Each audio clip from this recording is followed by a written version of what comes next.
cast with some of the usual faces, a new face. He's getting familiar. I'm going to rock it around. It's your guy, Nix. We got Spoonie. We got J Tuck in the building. Professor O, welcome back to the show, Professor O.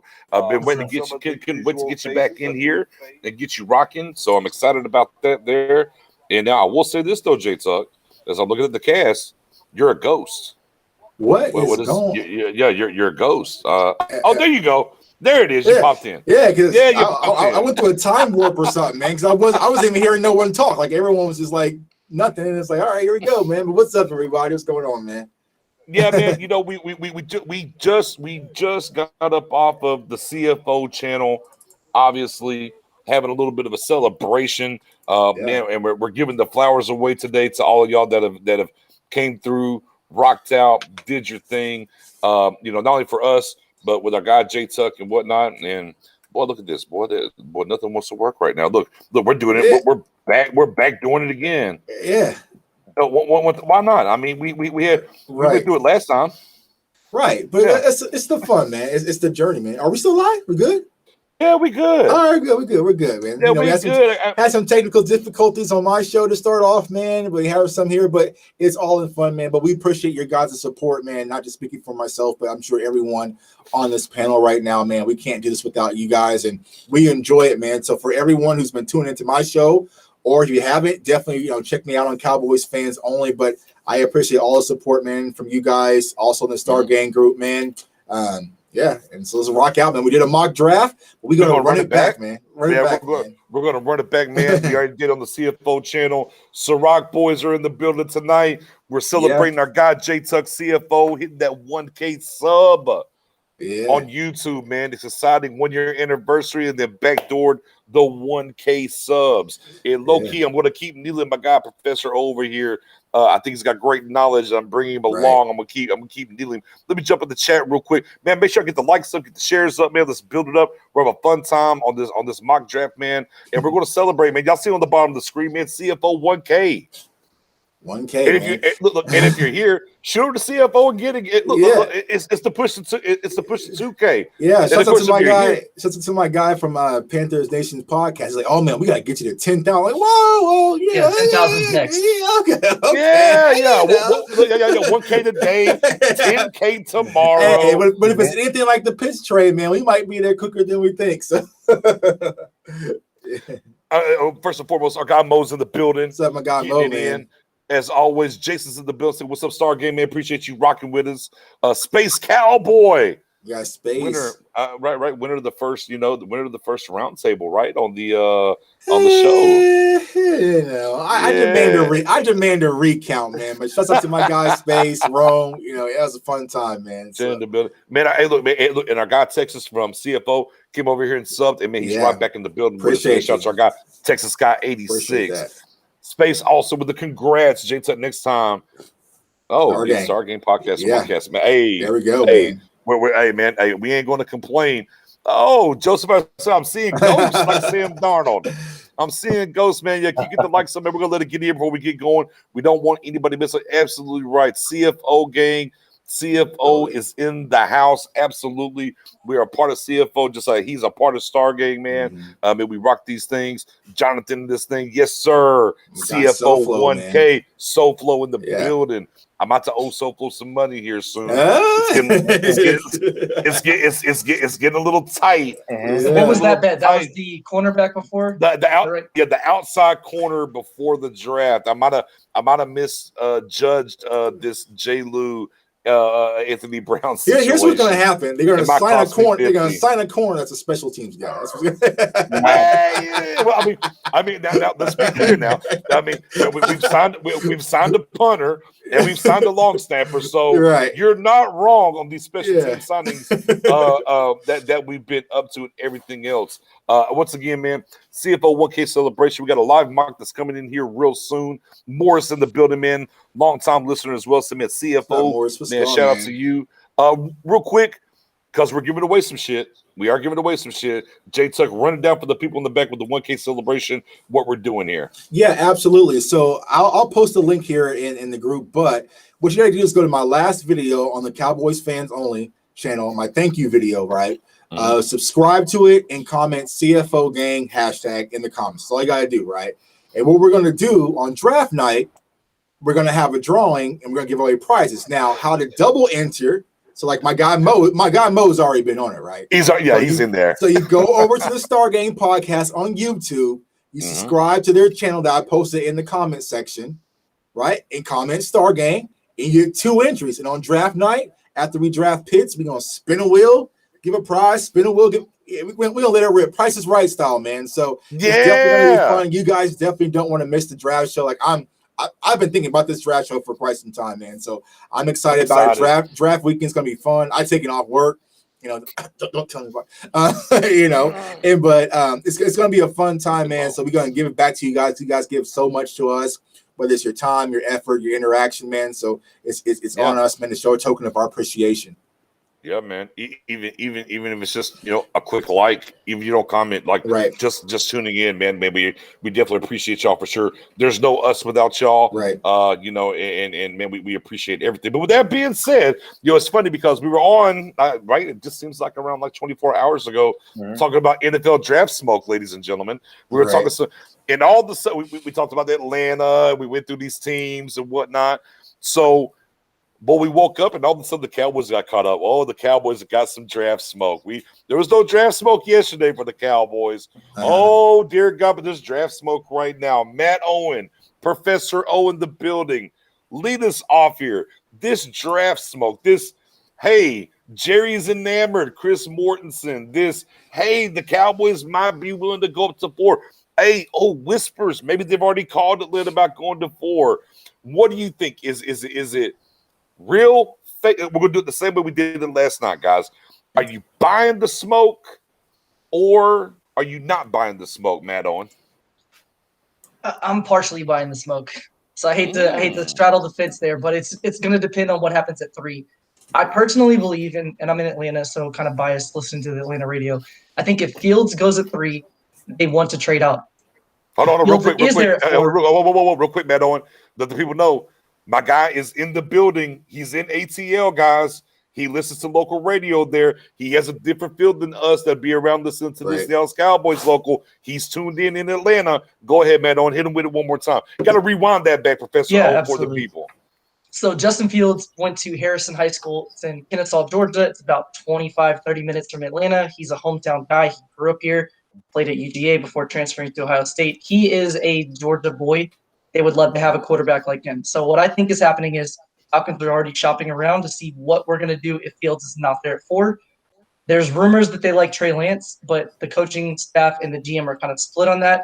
My personal opinion is if Fields goes at 3, they want to trade out. If Fields is there at 4, they're going to take him. So I'm partially buying, but I think there is some smoke there. Spoony, you buying the smoke or you selling the smoke? Cowboys going to 4. Well, I love trades. I love all that stuff. This is Spoony's wheelhouse right here. And smoke right there. I was gonna say, what is that smoke? I'm buying it, BJ. You see right in front of me? I'm buying the smoke. You're buying the smoke. There it goes right there. And Matt, the professor, just put out some great information. Why I'm buying the smoke. Mr. 1K. That's what I'm going to call you for the rest of the show. Mr. 1K, you buying the smoke, you selling the smoke. Is the K for Kardashian? I'm buying. I'm just saying, white sleep.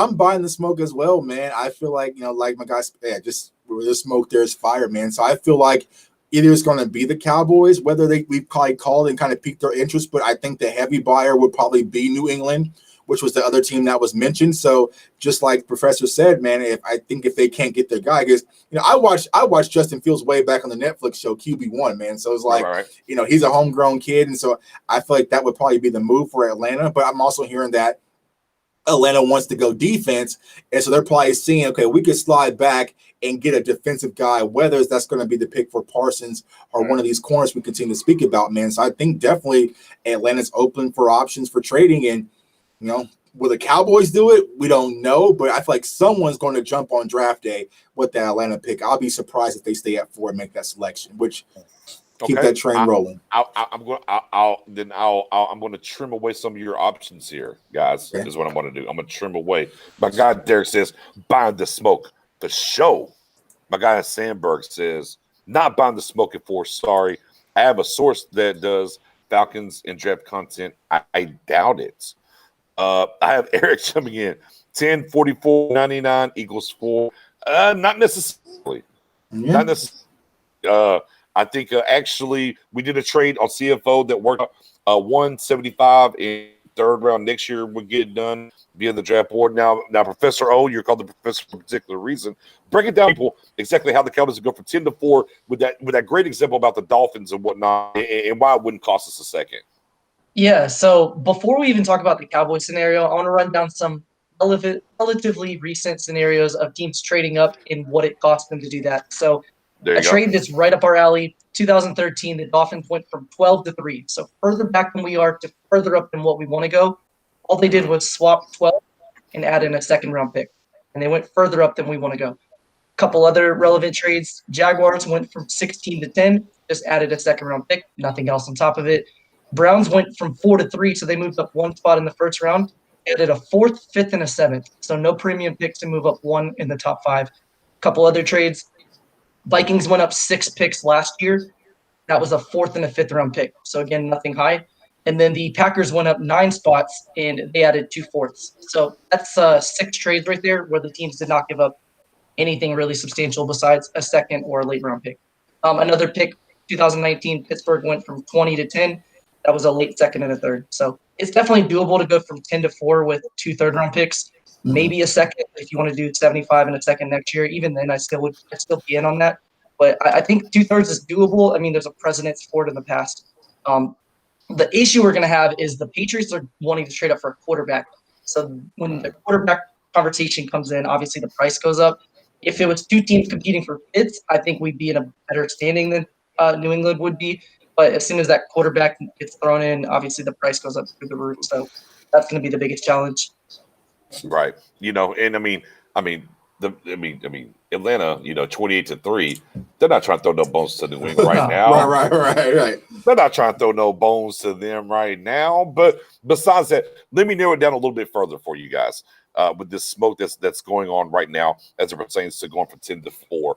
That's thrown out there today. We woke up to it. It's out here, so we want to discuss it. Are you of the mindset? Are you buying the Chris Mortensen report? Let me narrow down to that part. That Jerry's enamored with Pitts now. And look, we preach this on the show. This is Steven's show. It's not Jerry's show anymore. That's right. 1.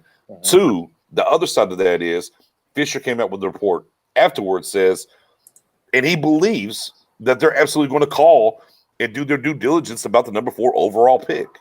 So if you had to put I'll do it this way. What percentage do you believe that the Cowboys are interested going to for Pitts? What percentage? 100%. Obviously, they want it. What percentage would you put at them wanting to go do that? And I'll start with you, J Tuck. I would say 10%. Just going to dip their toe. Just kind of see what's going on, kind of gauging the market. But I don't think they're going to really do what it takes. I mean, we know who's running the ship right now, and I really doubt that Dion Jones, even if it is like Professor just said, Matt just said, giving up a 2nd-round pick, I feel like the Cowboys would be like, oh, that's just too much. They asked for too much. I just don't trust them with it. So I think that it'll be a 10. They probably call, see what's up. Okay. Hey, how you doing? All right. Kind of like they've been doing in free agency. Bring a guy in. Hey, what's up? The Cowboys have been interested with Jerron Reed. They've been interested with KJ Wright. They've been interested in trading up with Atlanta for the 4th pick. But I just don't see it, man. It's not in their blood, man. So I would say 10%. Spoony, I see you got the tea out. I see you sipping it. You got the stutter glasses on. I saw you shaking your head a little bit. What percentage are you giving the Cowboys in all of this possibly going to 4? to my brothers right here on this panel and Cowboy Nation. Did we not just listen to Stephen Jones speak at Dak Prescott's press conference? Yeah, but that free agency looked wonky. So that's free agency. That's free agency. That's fair. free agency. That's the Walmart shopping and all that other stuff. But he talking about draft, and what did he say? When somebody is good and available, regardless of position, I don't go on need. I go after that player. And he also did say, not to go a little backwards, that he blew it not trying to get Jalen Hurts as a backup. He wanted him. So when you say comments like that, you're into this draft thing. You are into this draft thing. And I believe he's having that vision. Wow. Imagine we have the best play in this draft right here. Now let's keep this outside the quarterback. Outside the quarterback. Now, normally quarterbacks going to a team is the big hype thing. Since when is a tight end getting so hyped up to go to Dallas? And at the end of the day, listen, it's only 6 spots. The vision is right there. You said what you said. You said that we all know cornerback is definitely a need, but he said it. If a player is there and available that we want, I'm not going on need. I want to go after that player. I'm saying 80%. Woo! Whoa, Spoon came in hot. I saw you bait the table. Said 80%. 80%. Spoon wants all the smoke. All the smoke, man. Spoon wants all. Well, we don't know yet because my guy. I'm very intrigued, Mr. O. Come on, P.O. Where do you fall on this smoke? How much are you buying the Cowboys percentage wise going up? All right, so J Tuck went 10%. By the way, Spoonie went 80. Now my guy Matt DuPont says, "Where's the IPA, big dog?"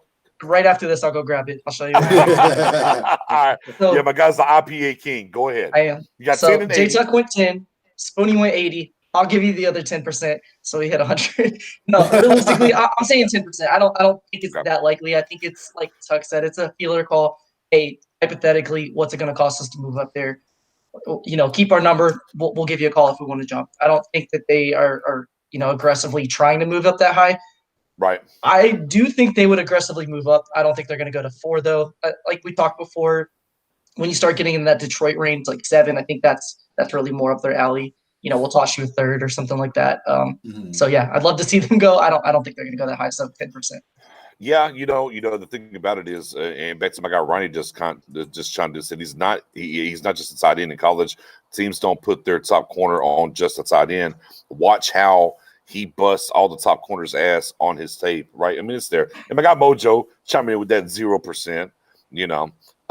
What defense we're going to run? 4-3, 4-3 under, 4-3 over, some bare fronts, different things. If you go back to the Legion of Boom and look at those sets, you go back to Atlanta, look at some of those sets. That's the defense that we're going to run. So what I look at is this. When I think about this smoke and everything, what I think about is, are we one pick away from being a dominant defense? Oh, IPA in the building, tropical India, pale ale. There it is. No, we're not one pick away from being a dominant defense. Boy, we start talking about that gauntlet, right? That Thanos, right? We start talking about them infinity stones, and you say, boy, if I just drop that Pitts in here, my goodness. I mean, you had a nationwide guy right out here says, hey, no disrespect to Tampa. However, if you add Pitts to this offense, it's the best offense in the league. Right. Yes. Now we know in Cowboys Nation, offensive line, can these tackles stay healthy, right? We got to worry about that. Some different things. So I buy the smoke from a headline standpoint. For the Cowboys wanting to be in the conversation, I buy it 100%. Boy, I buy that smoke 100%. Oh, yeah. They want to get us turned up, rolling over here. What are we talking about now? What's been the talk on Twitter all day? Right. What's been happening? Boy, Cowboys Nation has been in an uproar. There's been arguments. Well, can you trade up? It's going to cost you a second. Oh, there it is. Yeah, put that gauntlet on them. Yeah, Dak. Yeah.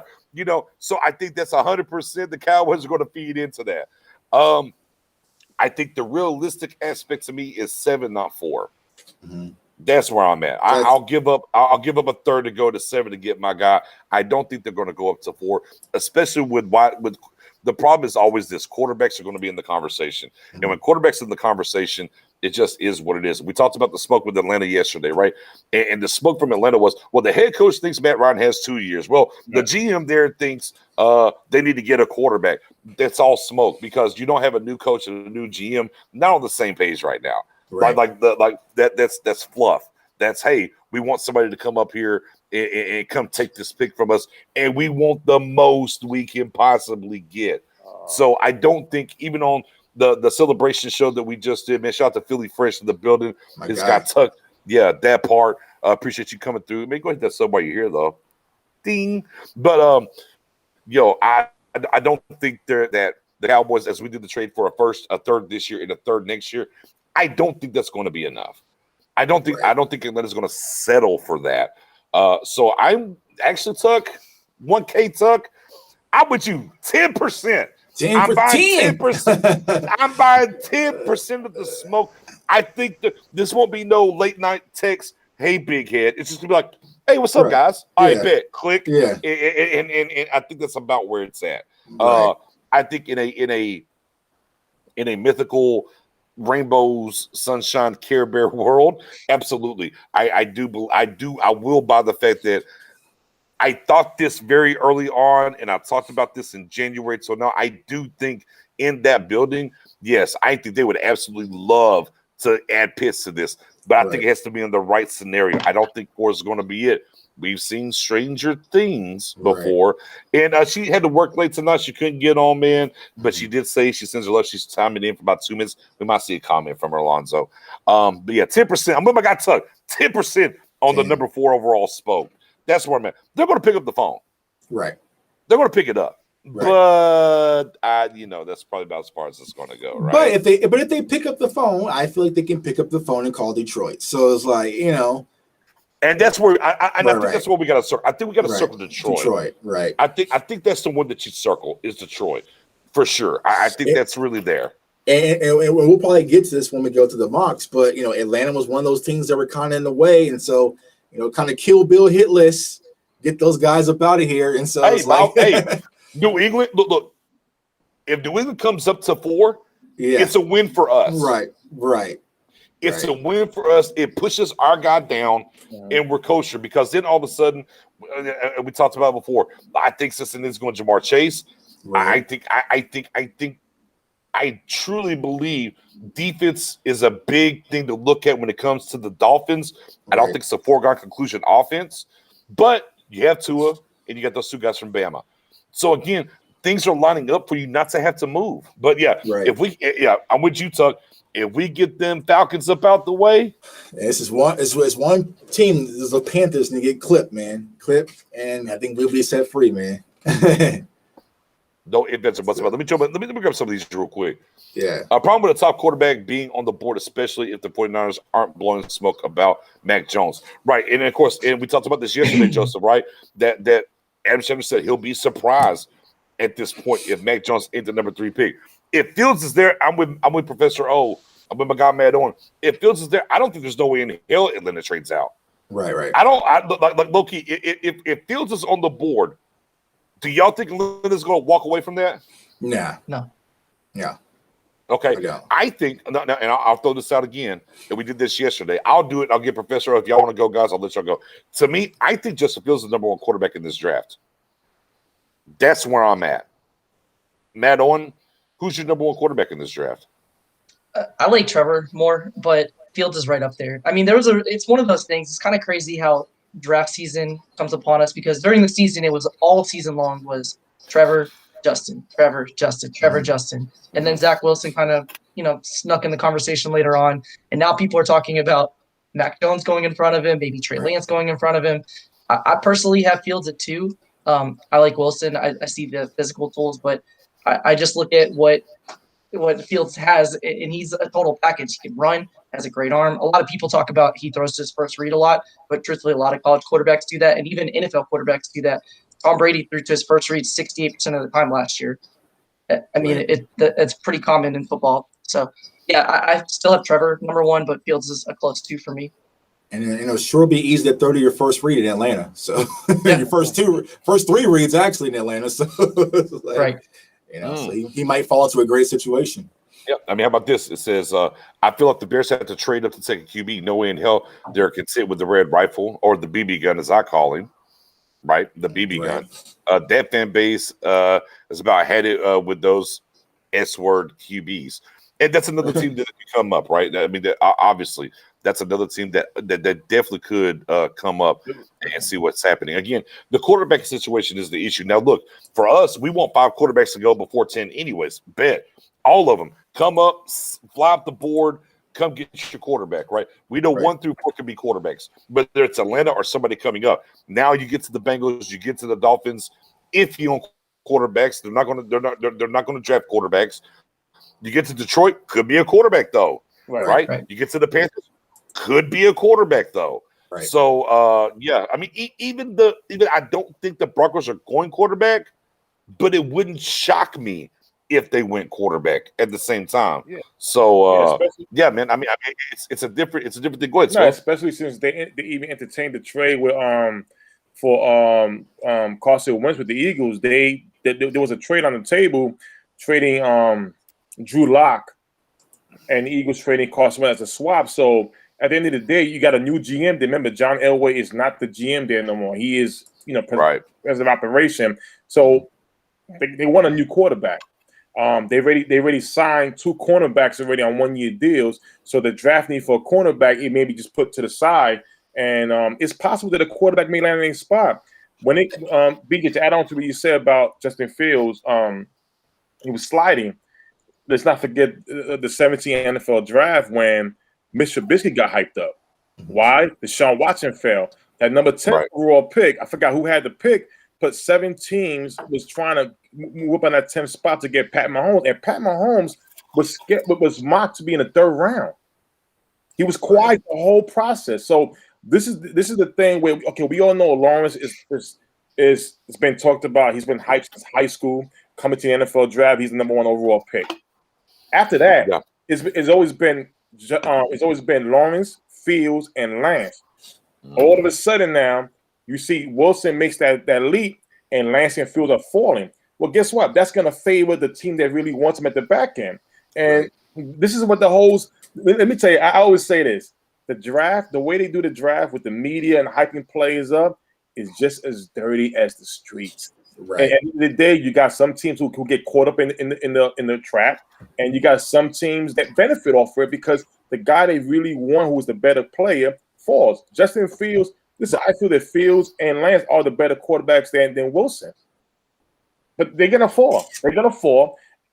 I mean, Wilson's got the arm talent though. We can't deny the arm talent. His skills. Listen, I love his skills. I love the skill set. It's unique. It reminds them of Aaron Rodgers and Pat Mahomes, and you can't deny that. But as far, like I said, he just came out of nowhere, and this is in history. It's always happened. This is why Mitch Trubisky. This is why the Bears came up only 3 spots, gave away almost the mortgage to the 49ers. Sure, we'll swap spots. With right now, a backup quarterback. And Joseph saying, are the Broncos in the QB trade-up talk? They're not.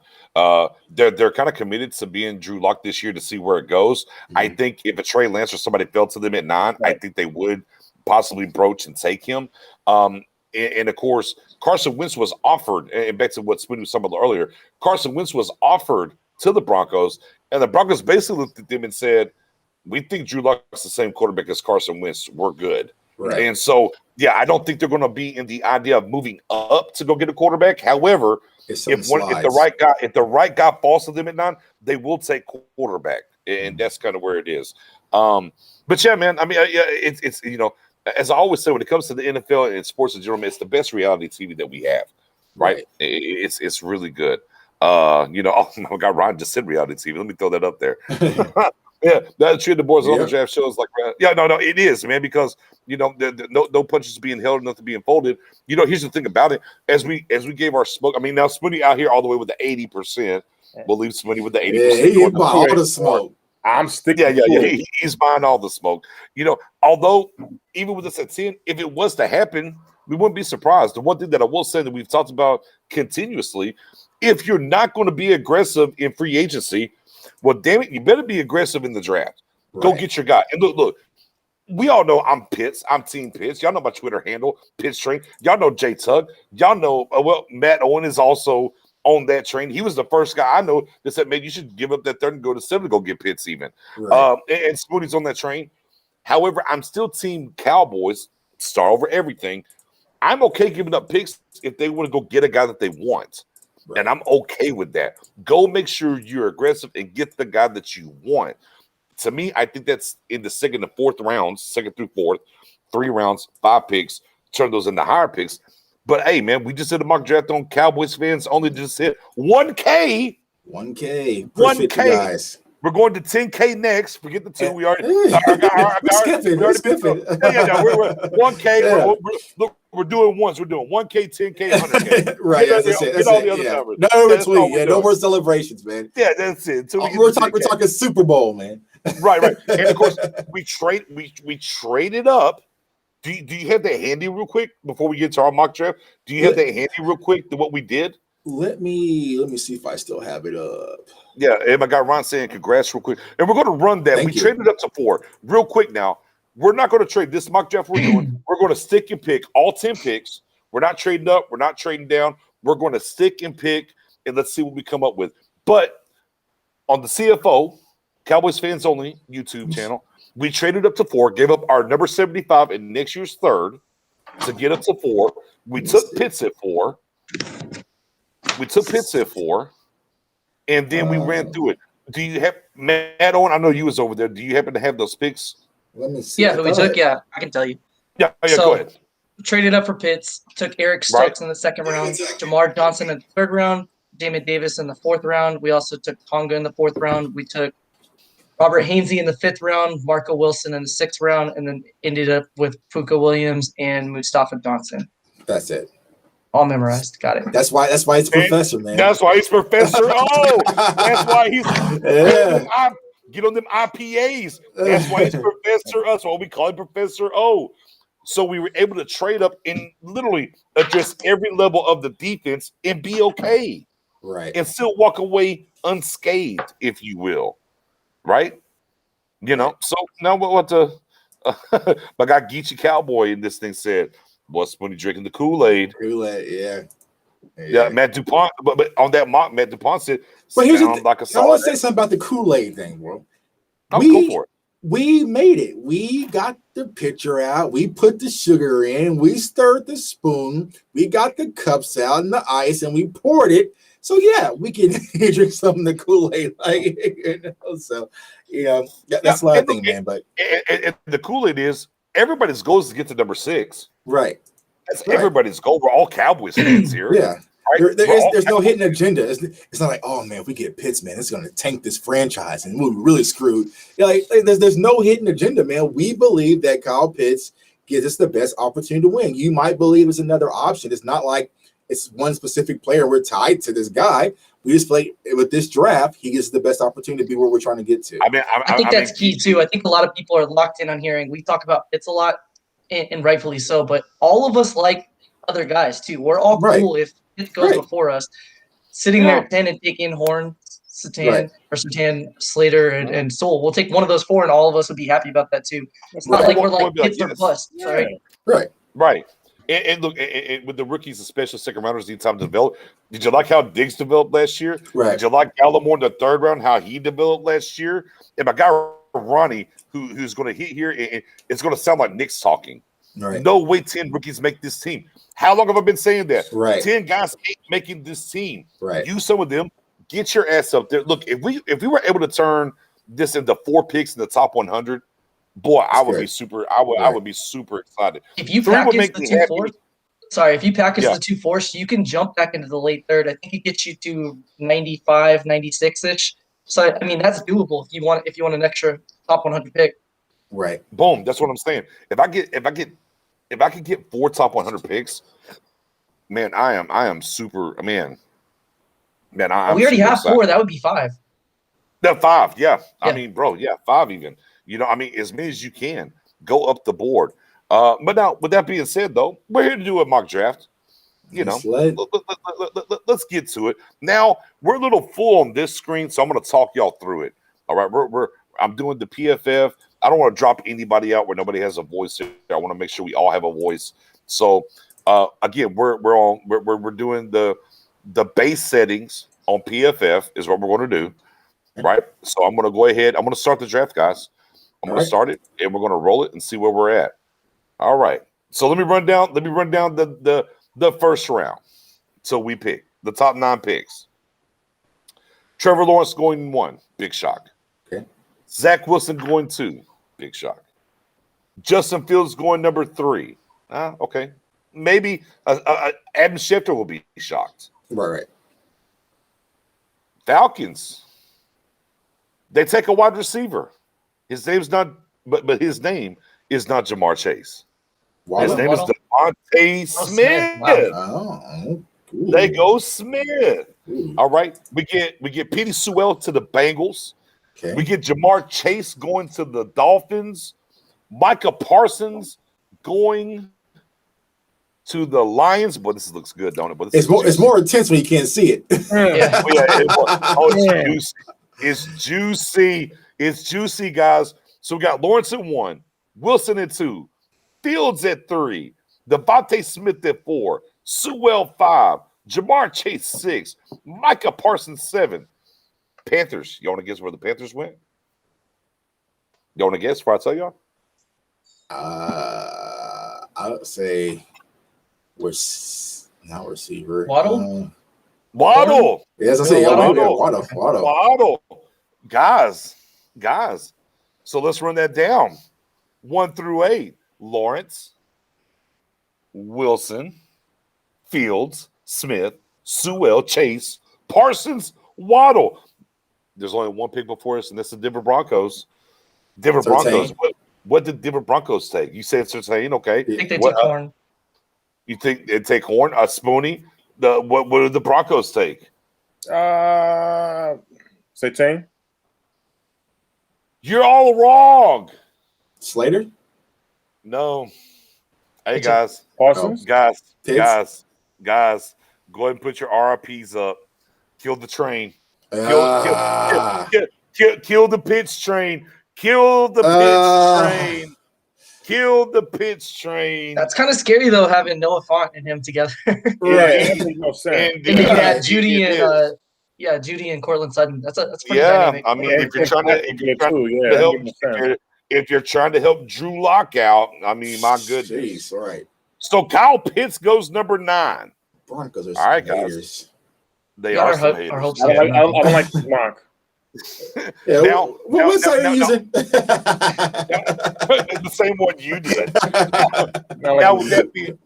With that being said, obviously the optimal trade-out spot is here because Trey Lance is on the board and Mac Jones. Trey Lance and Mac Jones are both on the board. However, Cowboys Nation, we said we wasn't going to trade out. So I'll tell you what. Good time. We love the people here. Spoony, we love the people, right?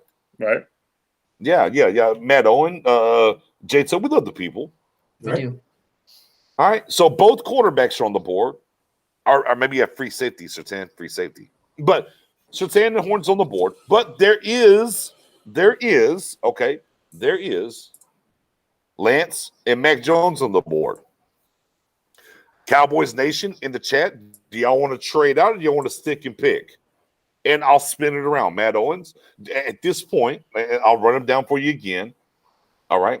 Obviously, we have Trey Lance, Rashawn Slater, Patrick Surtain, Mac Jones, J.C. Horn, Christian Barrymore, Christian Darrisaw, Trevor Morwig, Rashad Bateman, the Joker, Elijah Moore, Greg Newsom II. Would you revisit this if this failed this way? Would you revisit and want to trade out? Are you sticking and picking with if this is on the board? I would need an absolute haul from somebody to trade out. I don't want to trade behind New York and Philadelphia. I'd rather just stay put. We already have a lot of picks, so unless I'm trading back just to trade back up, right, which is doable, I'd rather just stay and pick. Slater's available, Horn and Surtain's available. I'm going to take one of the three. You guys know I'm anti-offensive line in the first round, so I'm not taking Slater. I know you ain't taking Slater. All right. I'm taking. I'm going to go with Surtain. The Cowboys like him. Oh, we're going Sertan. I know the chat says Horn. I like Horn too. Actually, my friend is his personal trainer, so that'd be pretty cool. But I'm going Sertan. All right. One Tuck. 1K Tuck. I'm going with the chat, man. I'm going with the chat. No, I'm not trading. I'm with Matt. Like, I'm not trading back behind division rivals, man. I feel like if that's going to be the quarterbacks, if y'all could get another first round pick next year, y'all ain't trading back. Yeah, it'd have to be all. It depends on what they're offering. We're gonna be out there in Vegas having a good old time. We're not gonna give a damn about these picks next year, man. Like really, if New England called and gave us 15 and a first, I'd take that. But aside from that, I'm not interested in moving that far down on the board. Yeah, so I'm not. So I'm gonna go with the chat, man. I'm going with Horn, man. And I've been going back and forth with this all. And to be honest with you guys, it's probably gonna be, like I said, the week before the draft. That's when I'm putting pencils down, turning in my exam. But today I went back and forth between Horn and Surtain because this whole Surtain idea in my head about moving him to free safety makes him a lot more appetizing to me. Yeah. Come with you got there. You're right with you got Diggs. Come on over here. Lee Spoonie. Come over here, new tag team champs. Because we know how the Cowboys like taking corners and tossing them over to free safety. Baron Jones, Reggie Robinson currently. Hey, Mika Fitzpatrick right in the league. And that's what's gonna happen. What is that? What's that 2-word phrase that Cowboys have just been hooked on for years? Right? Position flex. Position flex. Position flex. He can come down and play corner if need be, but he can move back and play free safety, where I think he's going to be a better fit. But I just like J.C. Horn, man. I like J.C. Horn. All right, Sponey. I'm going with Horn. All right, Sponey. Are you trading back? Or are you sticking to picking? You know, Devin Stingley is coming out the draft next year out of LSU, and he's a better cornerback than Ramsey. Whoa! Hot take alert. Stingley is good though, but Stingley's the man, and I'm sorry, I'm not liking this at all. I don't think. You got two quarterbacks right there. You can still get you a solid corner. I don't think the cornerback separates so much, so I'm with trading. You got two quarterbacks there. Give me the house. And since everybody wants to build defense, hey, this is a chance. We get multiple picks, build the defense up, make that trade. Okay. All right. Everybody's got their say. Everybody's had their say. All right. So in the chat, here we go. No, don't say no. Yeah. I just got to alert myself. Yeah. Damn. Yeah. I saw that earlier, but I wasn't catching. I mean, Matt, you're a little bit younger than some of us in this realm. It's a little different for us, if you will. No, I had blood on my blood. I had all the CDs. I love. Oh, there we go. When I saw that earlier, I didn't understand what they were talking about. No, nice name drop. He said, "I have blood in my blood. I have blood in my blood. I feel that. Yeah, I'm gonna. You know, they might mute this. They might mute this." But you know what? I feel that it's it should happen. It should happen real quick. Just one time. See, I'm gonna throw it out there. I'm gonna throw it out there one time for DMX, man. Wow. Never thought in 100 years I've been doing the show and this would be, you know. Yeah, man. They'll probably mute this. I don't care. I got you. Man. All right, man. All right, we'll backdoor that a little bit later. But shout out to DMX, man. R.I.P. From a guy that was a DJ in clubs, did different things. Definitely meant a lot for me. A lot of kids will never know. 2 #1 albums within 9 months, 72 million records sold worldwide. I mean, the impact that he had on the hip hop is huge. But neither here nor there, man. I'll say this about X, man. Before every football game I ever played, this is my song I played. Bring it! What? He's right here.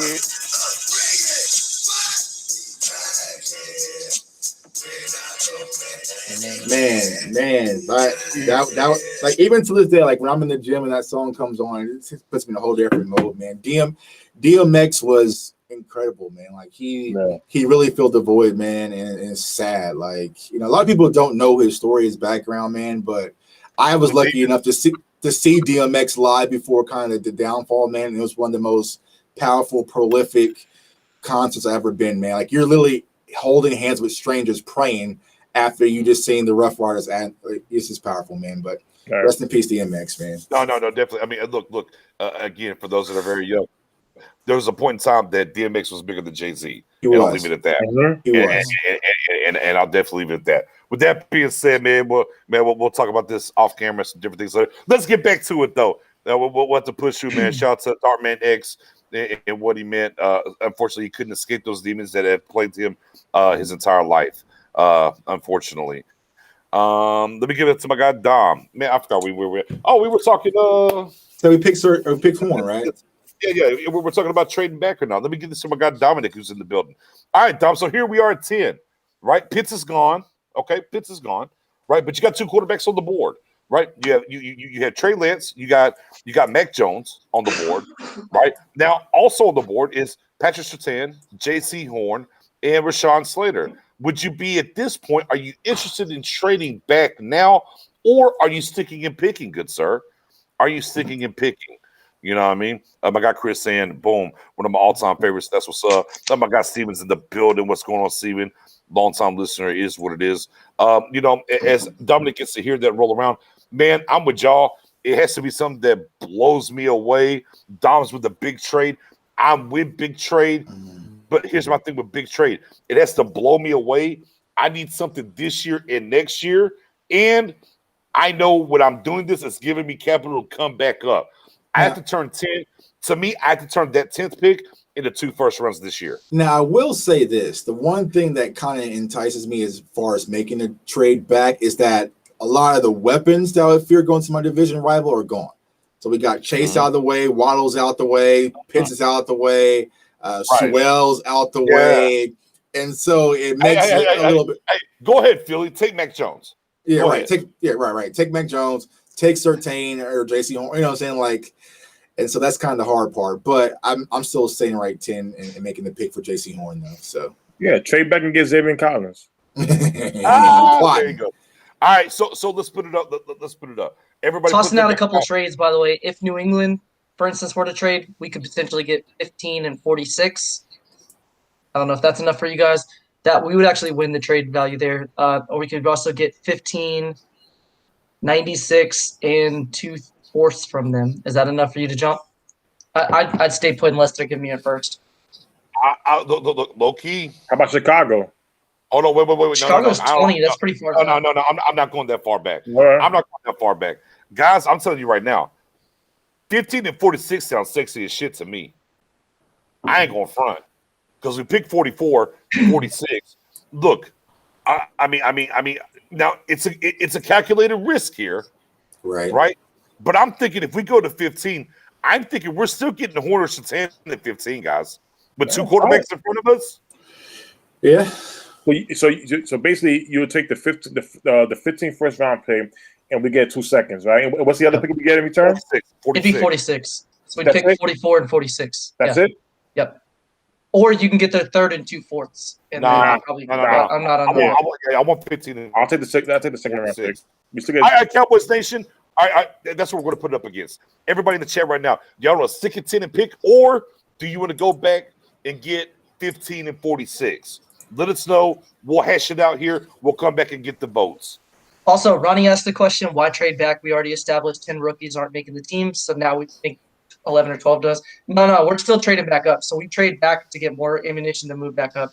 Like we talked about earlier, your 2/4 you can move back into the 3rd round with that. So it just gives you more ammunition. Right. You end up with 6 top 100 players that way. Tuck, you trading back for 15 and 46, or you sticking at 10? I'm sticking at 10. Okay, sticking at 10. Spoony, you want 15 and 46, or you want to stick at 10? Get 15 and 46. You build up the defense. That's what everybody wanted. Build it. You could get 3 guys in the top 100. Matt Owen, the top 50. Matt Owen. I'm pretty anti-trade back. Hold on, before you answer that, Rich, I got you. Let me run it down for Rich real quick. Let me run it down for my guy Rich. Trey Lance, Rashawn Slater, Patrick Surtain, Mac Jones, J.C. Horn, Christian Darrisaw, Trevor Morwick, and who did I leave out? Christian Barrymore. Those are your top guys on the board right now. Go ahead there, Matt. Go ahead, Spoon. No, I like Sasha's comment. He's feeling me. He's feeling me. I'm pretty far. I'm pretty against trading back, but in this scenario, the board fell perfectly where you do trade back. I'll take 15 and 46. See? Right there. Derek Stingley. I'm telling you right now, Derek Stingley. That's the guy. 15 and 46. That's what I'm rolling with. We would be winning the trade value by about 100 points, by the way. So I don't know that New England would do that, but if I'm Dallas, I'm saying, hey, you want a quarterback?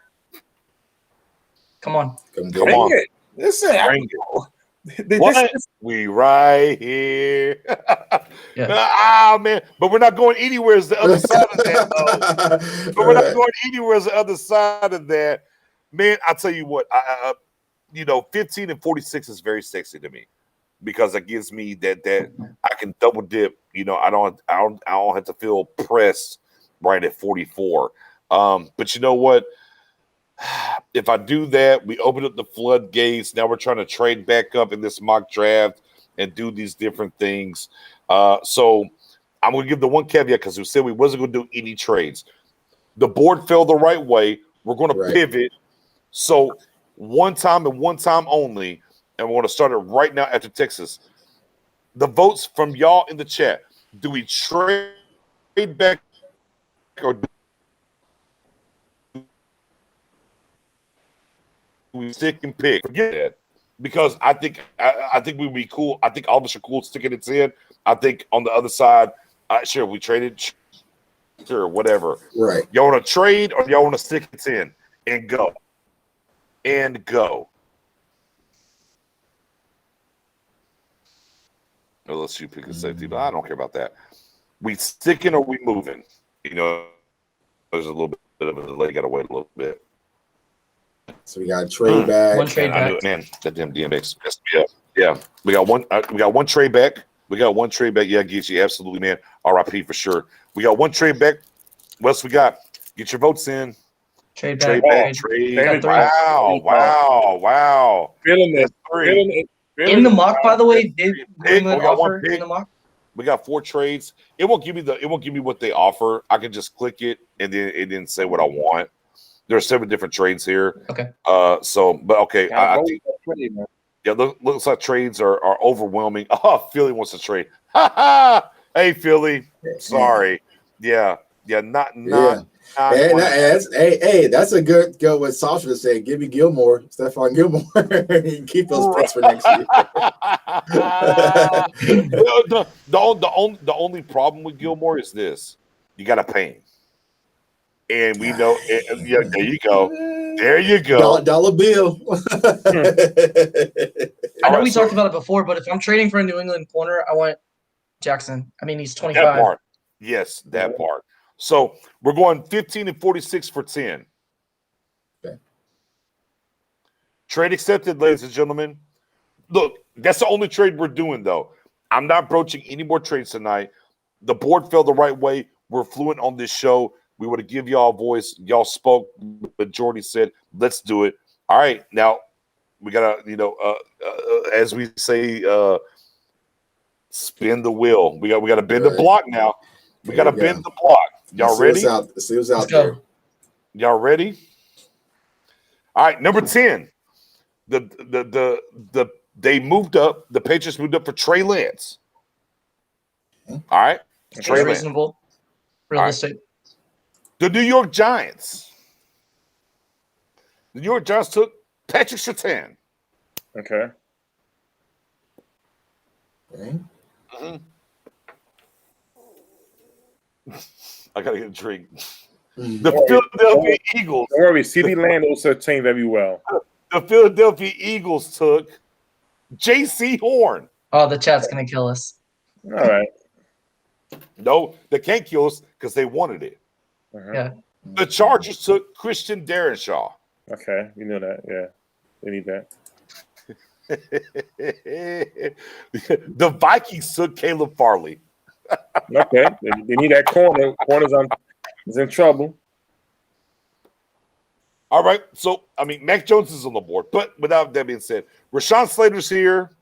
Forget Mac Jones. We're not taking him. Yeah. Christian Barrymore, Trevon Moehrig, and Rashad Bateman. And my guy, the Joker. All right. Jeremiah is on the board. Where are we going, guys? We dealt our hand and 3 cornerbacks win. I say between Slater and the linebacker. Yeah, I'm going with Slater. Slater's my pick. That's it. Right. Oh. Go ahead, Professor O. Go ahead, Professor O. I mean, can we go with him? Can we go Joker? Because I'm going Joker there. Linebacker all Slater. Yeah, Speaking my language. Yeah. Speaking my language. Looks like Slater and Joker is the pick from everybody. Yeah, it has to be one of those. All right. Okay. Let's do it. Oh, Let's kind of what we got. We got. They're already doing it before you even ask. They already know it. Slater. Slater. All right. So we got 1 Joker, 1 Slater, 2 Slater, 2 Joker, 3 Slater. Either or, Joseph, you got to get off the fence. Slater, Moehrig. Okay. All right. A little Morgan there.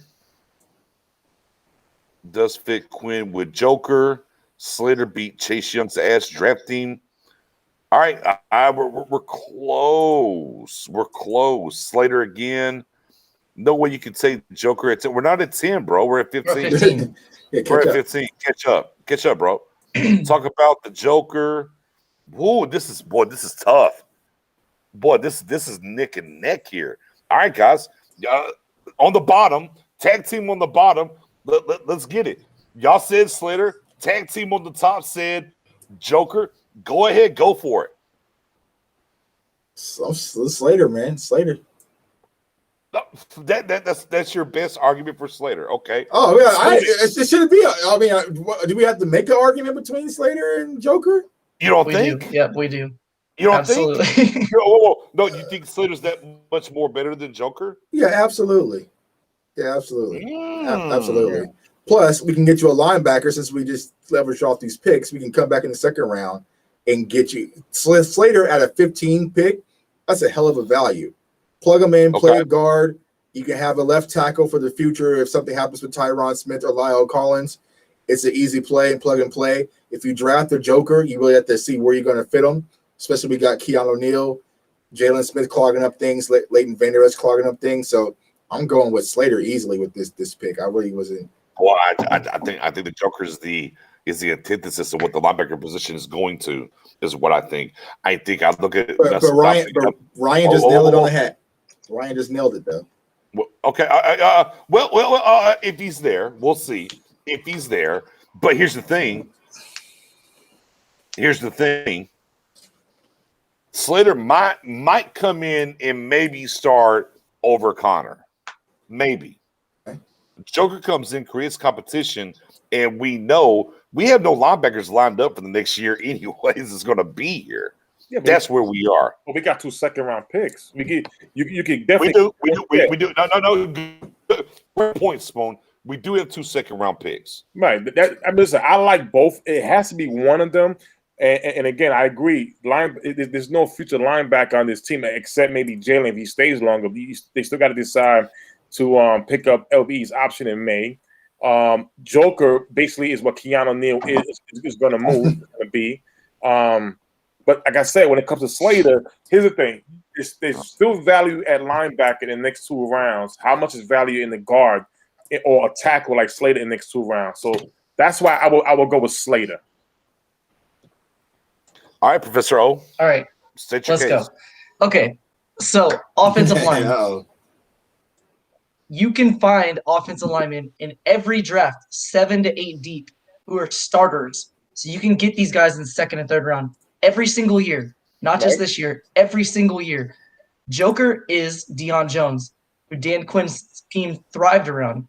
Right. He's that guy who's speedy, can cover receivers, which none of our linebackers can do currently. Right. He has that sideline to sideline speed. He has no injury issues, which all of our linebackers have. Neal, torn Achilles, torn ACL. Jalen, we already know. LVE, every single year injuries. I mean, it's universal. Like it's easy. It's easy, guys. Offensive line, I'm not saying neglect offensive line whatsoever. I get it. I totally get it. But we have to move guys around to find a spot for Slater. And again, Connor Williams ranked 19th last year in PFF's guard rankings, meaning he's better than a lot of teams' best guard on their team. There's 64 starters. He was 19th. He had a career year with Philbin coaching him up. And he's in a contract year, so let's get that good year out of him starting and then go Joker. So I'm going Joker here. I don't care what the chat says. Joker. Yeah. I love you guys in the chat. Don't kill me. I'm saying that's my reason. That's not true about OT, though. Slater's an OT. Check the history. Better get OT super early. However, he's not going to play OT this year. I am torn because I looked at the Slater tape. He's a 10-year starter. You look at the tape, you walk away. He's a 10-year starter in this league. That's what he is. However, man, did you see those two linebackers from Tampa last year? Y'all see them? Yeah, right. But, I mean, what we were begging like, oh my God, once a free agent, can we get Levante David here? Can we get him here? Can we get him here? Right, you got the other guys as well, guys. This is simple. This is simple. This is simple. It is really simple. All you gotta do is just hit the draft Slater button. We can go into this. I'm not with. You literally have 3 first-round picks on your line now. But go get the changer and linebacker that can. All right, do J Tuck and Spoonie. Both of you guys together. Come up with a list of. We'll go conservative. Go with 7 linebackers who would start immediately on our team in the draft. Go ahead.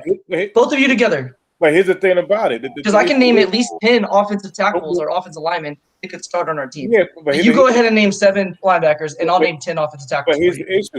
Since we're talking about injuries, why we forget about what happened last year with the offensive line? Ain't there with Tyron Smith and Lel Collins? They're scared money can't make money. Hold on. Let me get my place in now.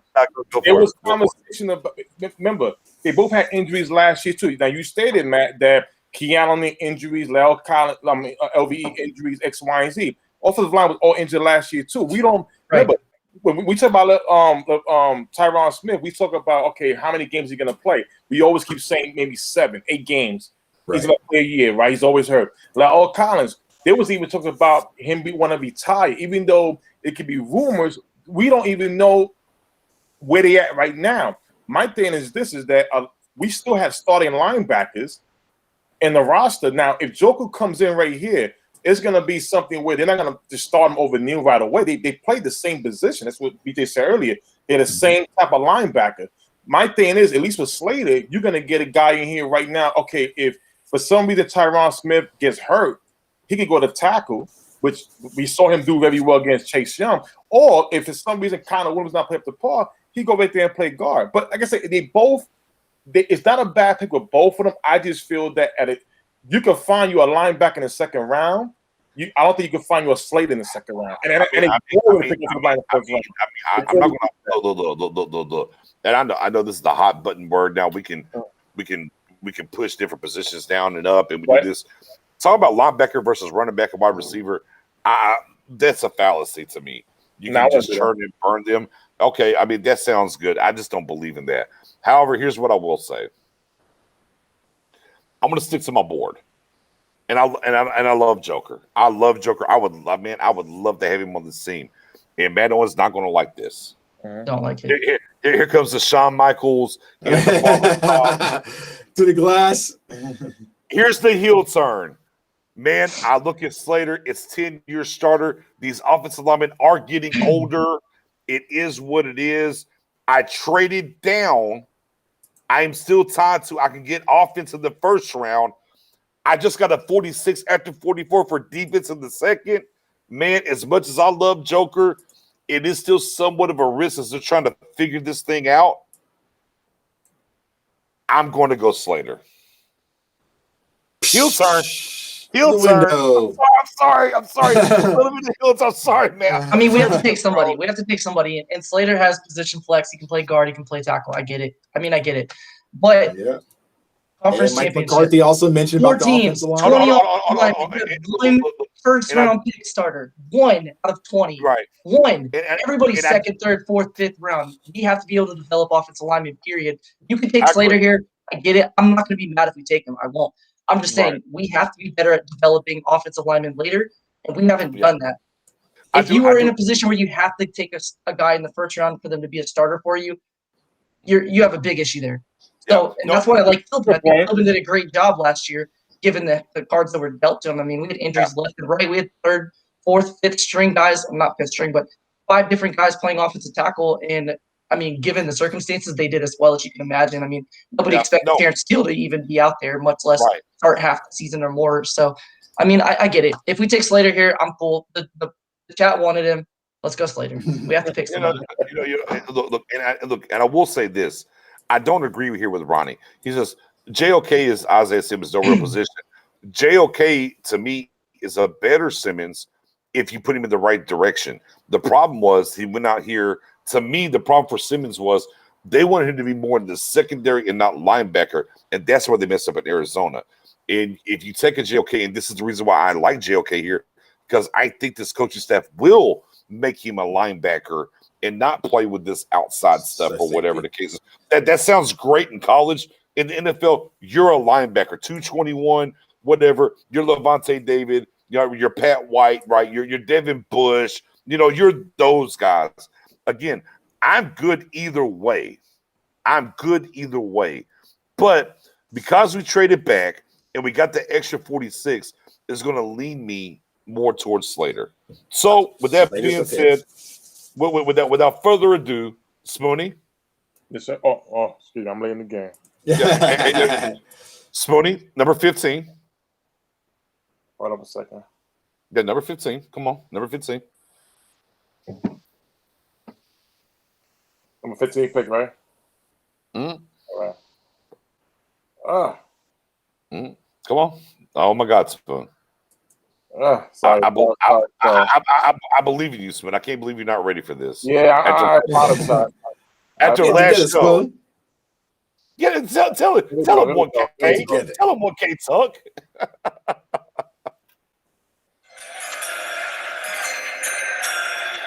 With the 15th pick in the NFL draft, the Dallas Cowboys select Rashawn Slater, Northwestern.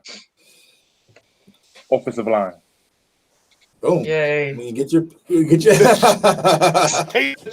Hey man. Hey, Professor. I used to feel just like you, man, when it came to drafting offensive linemen. But I said, boring. I don't mind drafting offensive linemen. I just don't want to do it in round 1 as often as we do. It's if a it was winter, like once every nice 15 years, then okay, but yeah, it's cool. It's the pick's made. Man. Let's move on. Yeah. We got a guy. So let's go. Something you can grow into. Something you can grow into, man. Nice winter coat, stocking, mittens. Nick's froze. Hang on. No, hang on. No, don't tell me I froze. Don't you do that. What the hell happened? Okay, I'm back. Thank God. Okay, like I don't know, something that happened or whatever. So let's get to 44, guys. Let's get to 44, right? We hash that out as we go along here. It'll a little bit quicker. All right, so I'm gonna hit you with the on the board top 5, and then we'll kind of dive into this, right? Keep in mind, chat. We have 44 and 46 Moore, here. Oh, tell him again. We have 44 and 46. What? 44 and 46. Here's the, as they call it, the juicy, very juicy time of the trade. We had to bang it out a little bit. We had to do some things. We wasn't happy about it. I don't know if my guy Matt Owens ever going to come back from it. I don't know. Matt, let's go. Team Slater, let's go. We're about to make it worth it, man. Yeah, we're gonna make it. I'm about to get excited here, though. I can feel it. Oh, Nick's left. He said, "I'm done, man." He said, "I'm out." Well, 44 and 46. That should be 44 and linebackers. You get a safety or linebacker and corner. Linebacker and cornerback right there. Yeah, depending on the board, we might get a shot at doubling up with somebody like McNeil, maybe a Zaven Collins if he fell, maybe a Nick Bolton if he fell. Browning might be there. Eric Stokes, like we took last time. Mm-hmm. Tay Gowan, maybe Newsom slid. We'll see. Yeah, Richie Grant, I know the chat likes. So there should be quite a few players here. Richie Grant, that's a whew. Yeah, that's an interesting topic when it comes to yeah. Can y'all hear me? Yeah, we Yeah, did. you're good. Am I echoing? No, Nah, you're good. Wait. Okay. I got low-key on my end. Everybody's echoing. I apparently got two windows up. I don't know what's going on. That's the rock. I'm going to close one. I'm going to close one and see what happens. Pray for me. Remember, Facebook's having issues earlier. So. Yeah, am I good? Am I still good? You're still good. Yeah, you're good. Great. Awesome. Okay. So here we go, guys. All right. Bet. So Elijah Moore, Nick Bolton is on the board, linebacker. That's gonna make our guy Matt Owen feel better. Jamar Johnson, right? Ronnie Perkins, edge, Oklahoma. Obviously, wide receiver again. Brown, North Carolina. We got Jabril Cox on the board. We got Alan McNeil on the board. What's even that? We got Elijah Molden on the board. So let's go to cornerback real quick, right? Because everybody's worried about corner. Let's go to corner in general. Let's go to cornerback. All right. Over here, cornerback. Javon Holland is listed as a cornerback now, Matt Owen. Okay. Okay. Aaron Robinson, UCF. Tyson Campbell, Georgia. Tay Gowan, UCF. Malafawu, excuse me. From Syracuse, Eric Stokes, Thomas Graham, Kelvin Joseph. Let me go. You want to go safety? You want to go linebacker? Or you want to go next? I already know that one. You guys go ahead. Go look at safety real quick. All right, safety. All right. I don't want to pause anybody, but I'm hoping it's true. But the DMX situation, and it wasn't real. So right now, I'm reading right now. Manager spoke. It's not official yet. So just keeping it in prayer. Real quick. My man Matt Keever just messaged me and said Professor O's face with the Slater pick was priceless. But neither here nor there. So at safety, we have Jamar Johnson, Indiana. They have Elijah Molden listed at safety, but we know that's not really the deal. Darius Washington, TCU. Andre Cisco from Syracuse. Sherwood from Auburn, right? And that's kind of Tyler Gipsy from Michigan, from Missouri as well. Our boy Mendoza wants to know if Jay Tufele is available for the defensive tackles. Let's go defensive tackle then. Let's do it. McNeil, Wilson, Osa from UCLA, Milton Williams, Levi from Washington, Tyler Shelvin, Tommy Togaya from Ohio State, Davion Nixon from Iowa, Jay Tufele from USC, Bobby Brown. So no, not there. No, he's there. You named him. You just got him. Which guy? Jay Tufele. Yeah, he's there. He's still there. What are we feeling, guys? Where do you want to go defensively here? We got the double dip on deck. Right? Me, cornerback, DT, or linebacker. I'm taking Nick Bolton there. Yeah. Personally. I like Professor O. Nick Bolton, and then let's go cornerback at 46. I'm with the PO. I'm with the PO right there. Okay. Yeah, I'm Bolton. Ooh. Okay. All right. I'll tell you what. I'll buy Bolton here. Yeah. I'll definitely buy Bolton here. I'm definitely buying Bolton. But you ain't going to sell me on the next pick, though. We're going to have a problem. You want McNeil? I'm going to keep it a buck. I'm calling McNeil too. Yeah, I'm gonna keep it a buck. Look, I don't think there's any way we do she pass on Bolton at this point. No ifs, ands, or buts about it. Bolton's here. That's a guy we thought low first round. He's here. Let's do it. Spoony. Yes, sir. Spoony, are you ready?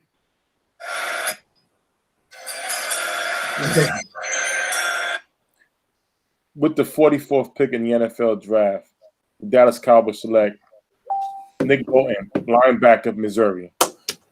Let's go. Hey, great pick. Shout out to the Jags, by the way. The Jags said, hey, we'll take Joseph Asai from Texas at edge at 45.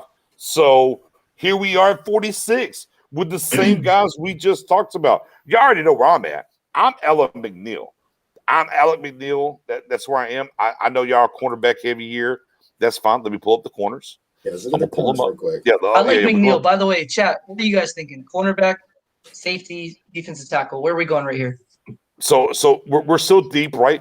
Well, we have everything from Benjamin St. Just from Minnesota. He has the size that Dan Quinn's gonna like. He's a 6'3" corner. You got Kelvin Joseph, Kentucky. You got Thomas Graham, Oregon. Eric Stokes. Ifatu Malanofu, that guy from Syracuse. Tay Gowen, Tyson Campbell, Aaron Robinson, Javon Holland at corner. We got them all there. We got who you want.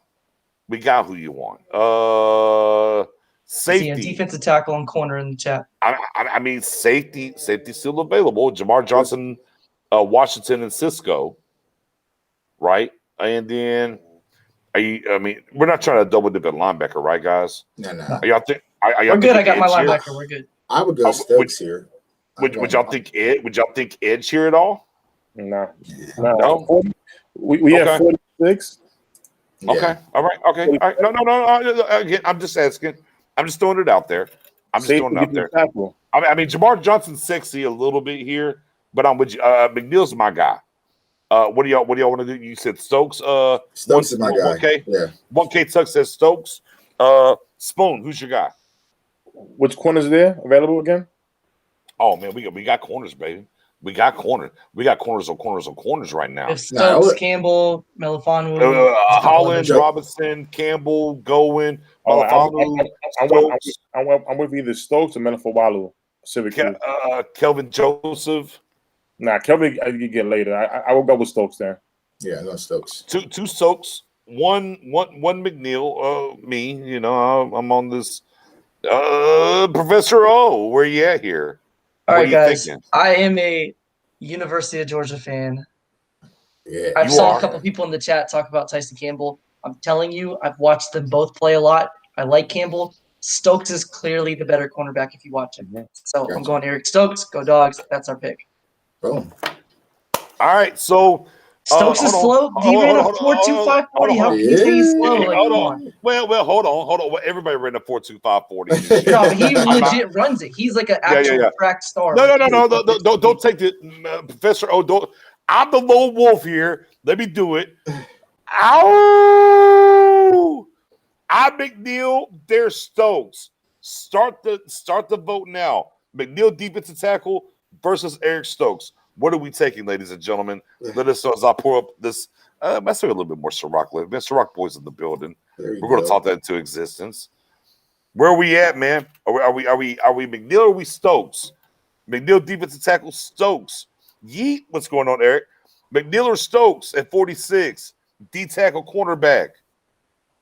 Just to recap for anybody who just joined, we went for Rashad Slater in the first round, and then we went. Yeah. Nick Bolton in the second round. So that's what Slater, Bolton so far.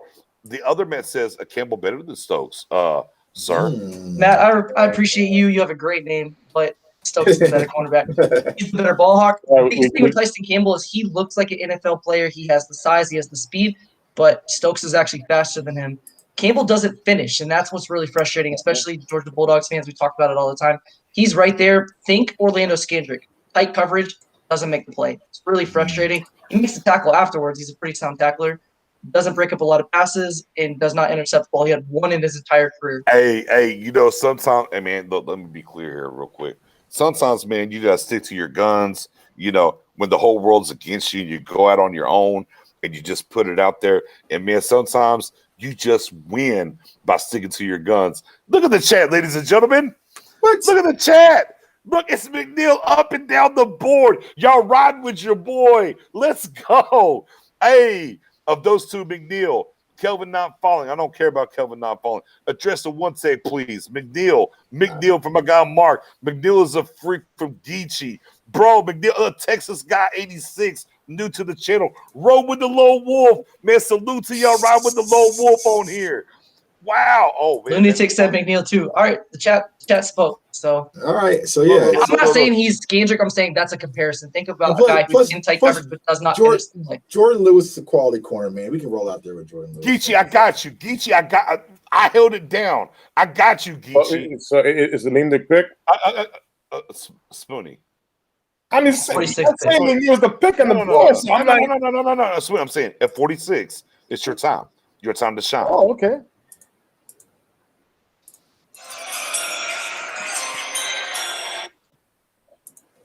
With the 46th pick in the NFL draft, the Dallas Cowboys select Elam McNeil, defensive tackle, NC State.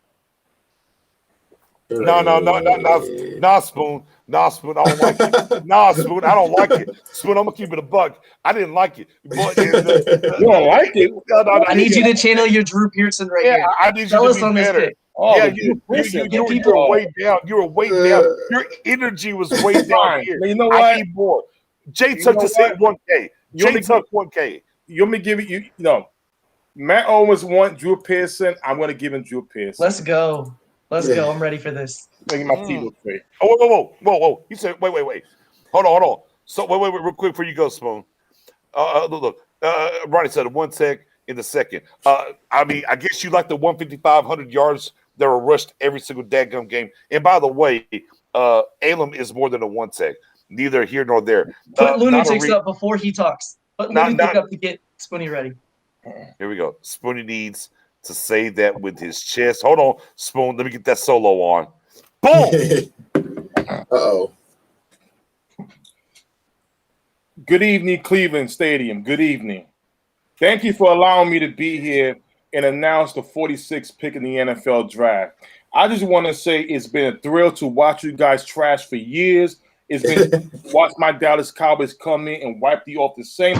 I mean, listen, I don't know what's more brown, you or what's in the toilet, but maybe, you know what, maybe it is you.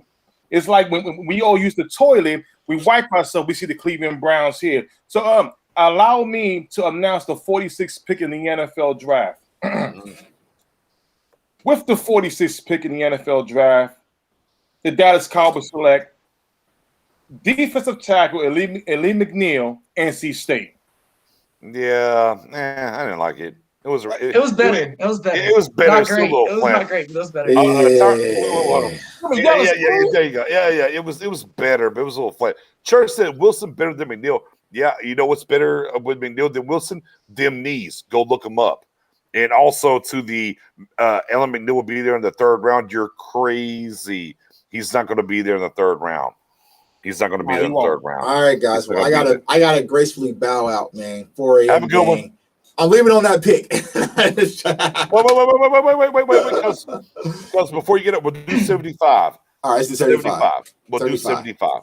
All right. So far, offensive tackle, linebacker, defensive tackle. Right? Y'all want to go safety or corner? I just want to see what's available. Let's see what's available. Okay. All right. So safety. All right. I'm gonna go. We're at pick 75, third round. Third round, 75. Okay. At safety, we have Jamar Johnson on the board still. You're not going to care about much of the other guys. There's Sherwood from Auburn. There's Uphoff from Illinois State. There's Tyree Gillespie from Missouri, right? DeMar Hamlin. Now, National Dean, Florida State, but a little bit of a reach here. Let's go corner, though. Okay. You got Tate going from UCF. You still got Syracuse, Melifanu. You got Thomas Graham still from Oregon. You got Kelvin Joseph still from Kentucky. And Benjamin St. Just from Minnesota. I'm going with Joseph now since we passed on all the other corners. He sounds so deflated. He's like, since you pass on all the rest of y'all wanted to trade. Now Jamin Davis is still on the board here, linebacker wise. But we took Nick Bolton now. Yeah, we took Bolton. I don't want to double dip early. I'm Geechee said Jamar Johnson right here. Did you say Jamar Johnson's available? Yes. Okay.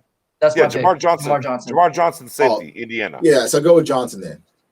Yeah. Johnson. Kelvin Joseph's interesting. He's a cover 3 corner. I mean, he played zone almost predominantly at Kentucky. That's what they played. He played, I think it was less than 50 snaps a man his entire year. So, yeah, I'm going Jamar Johnson.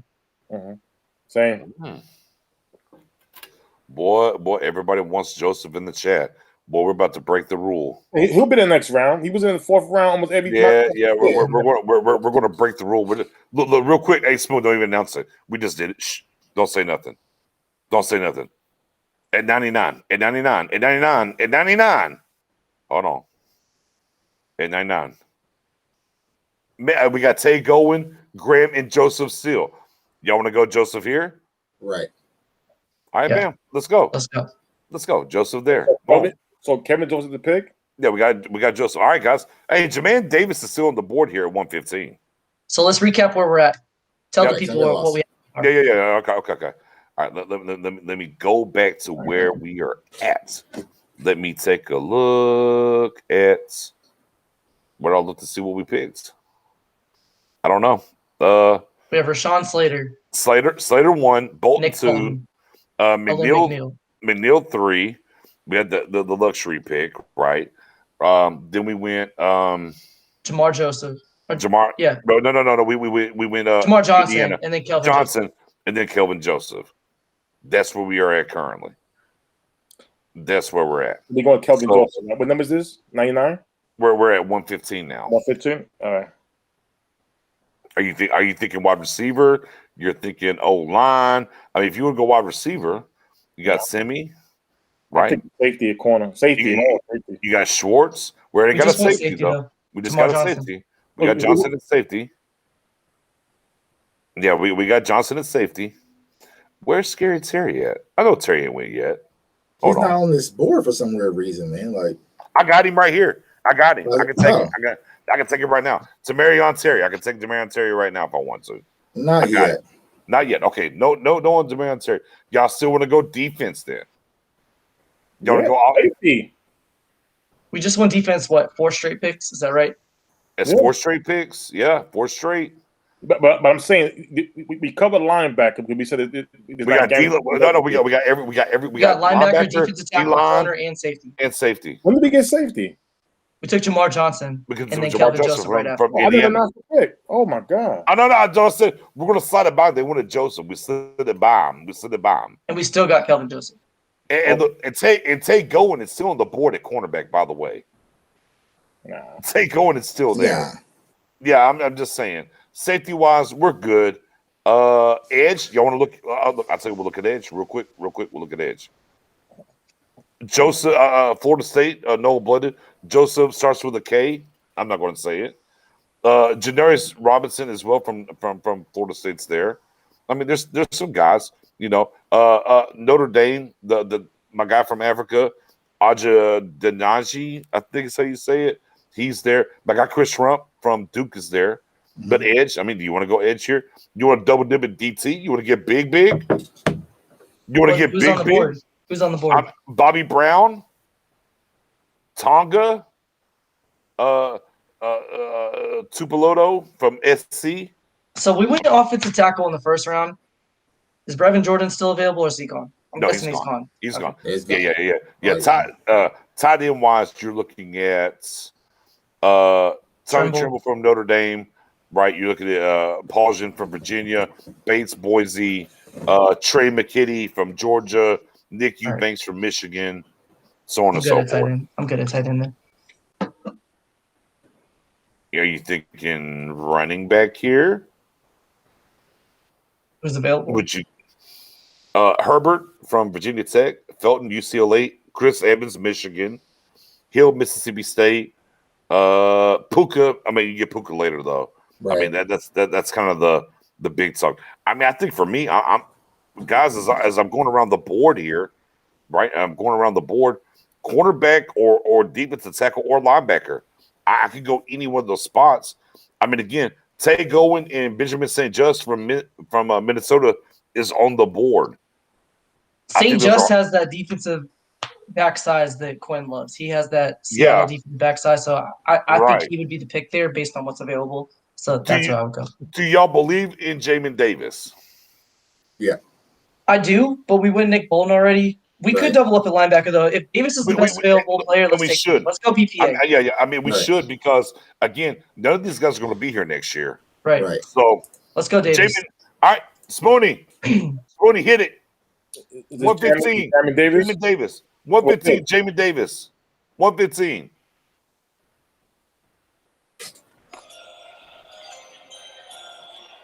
With the 115th pick in the NFL draft, the Dallas Cowboys select Jamin Davis, linebacker, Kentucky.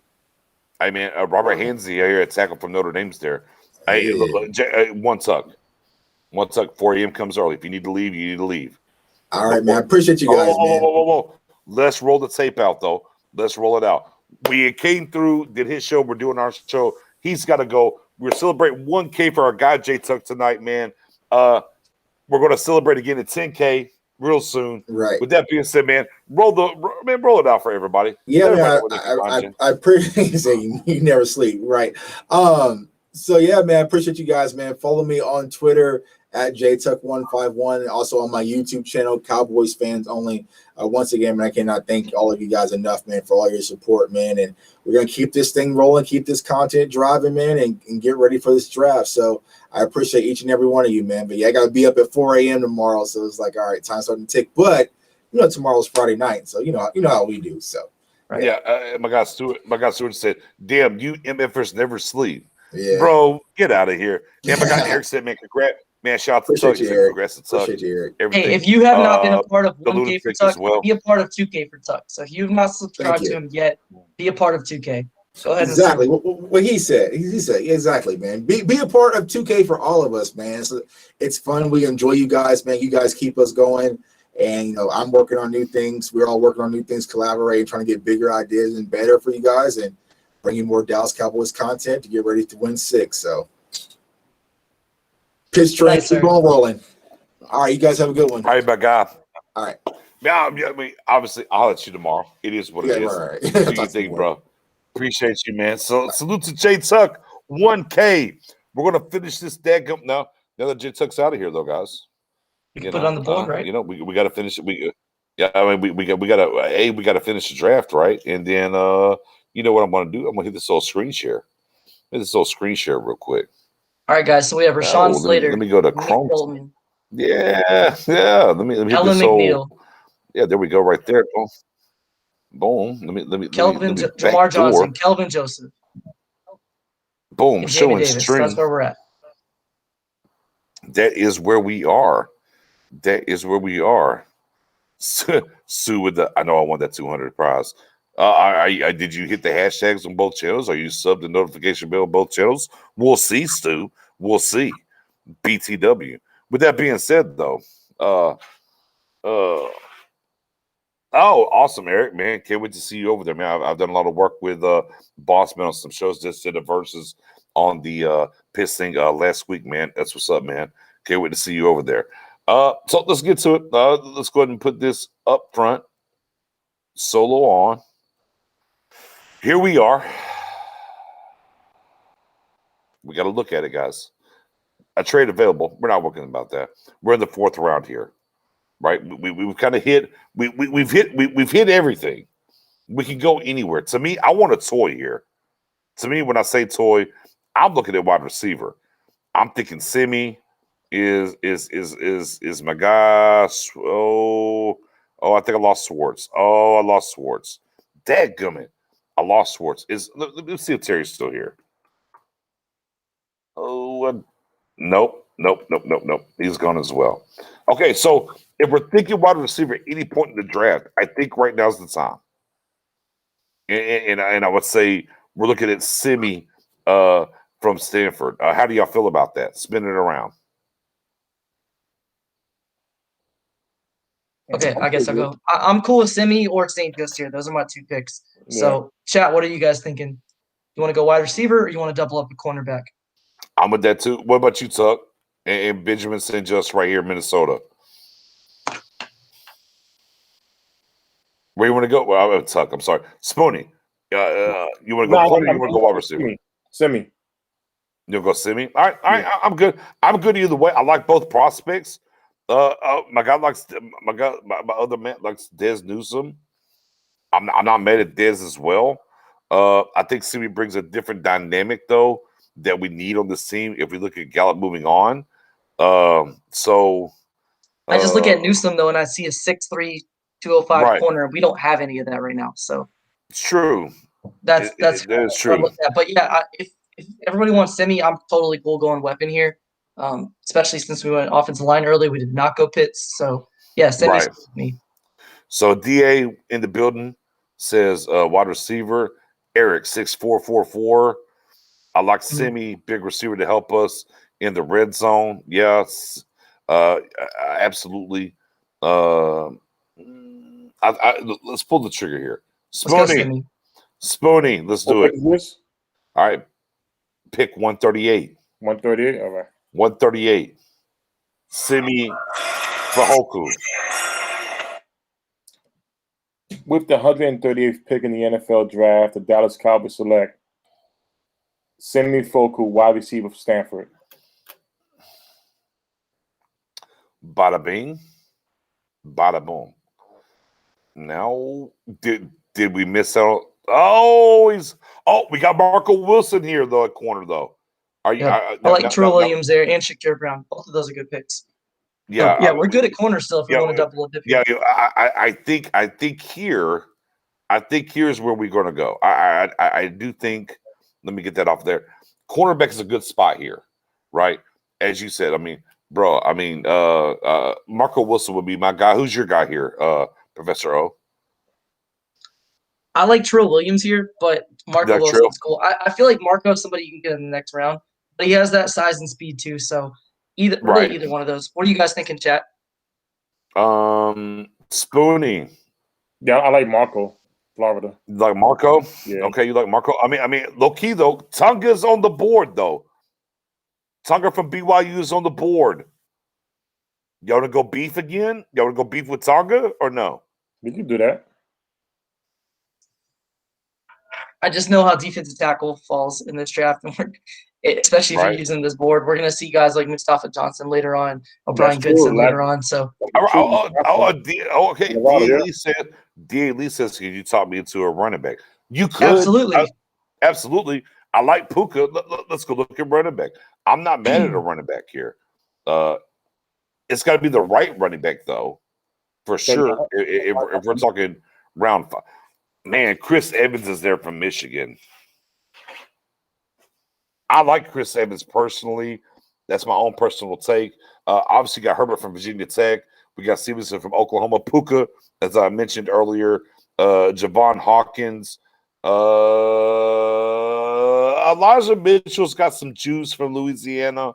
The Raging Cajuns. Outside of that, I'm kind of kosher. Any of those running backs jump off for y'all or no?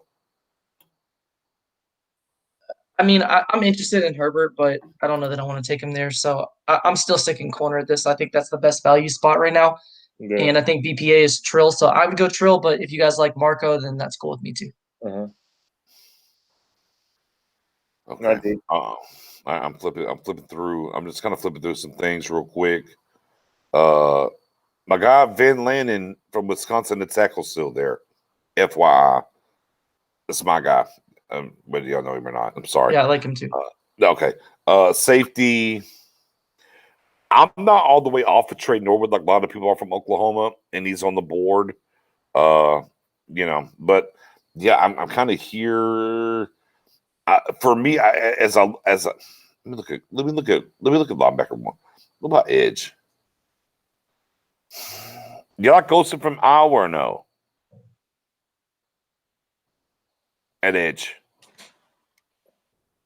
Terry, not really here. I'm still thinking cornerback here. Yeah, my guy for me that I sort of is Terry Jackson, and I think we still get him later. And I'm kind of kosher there.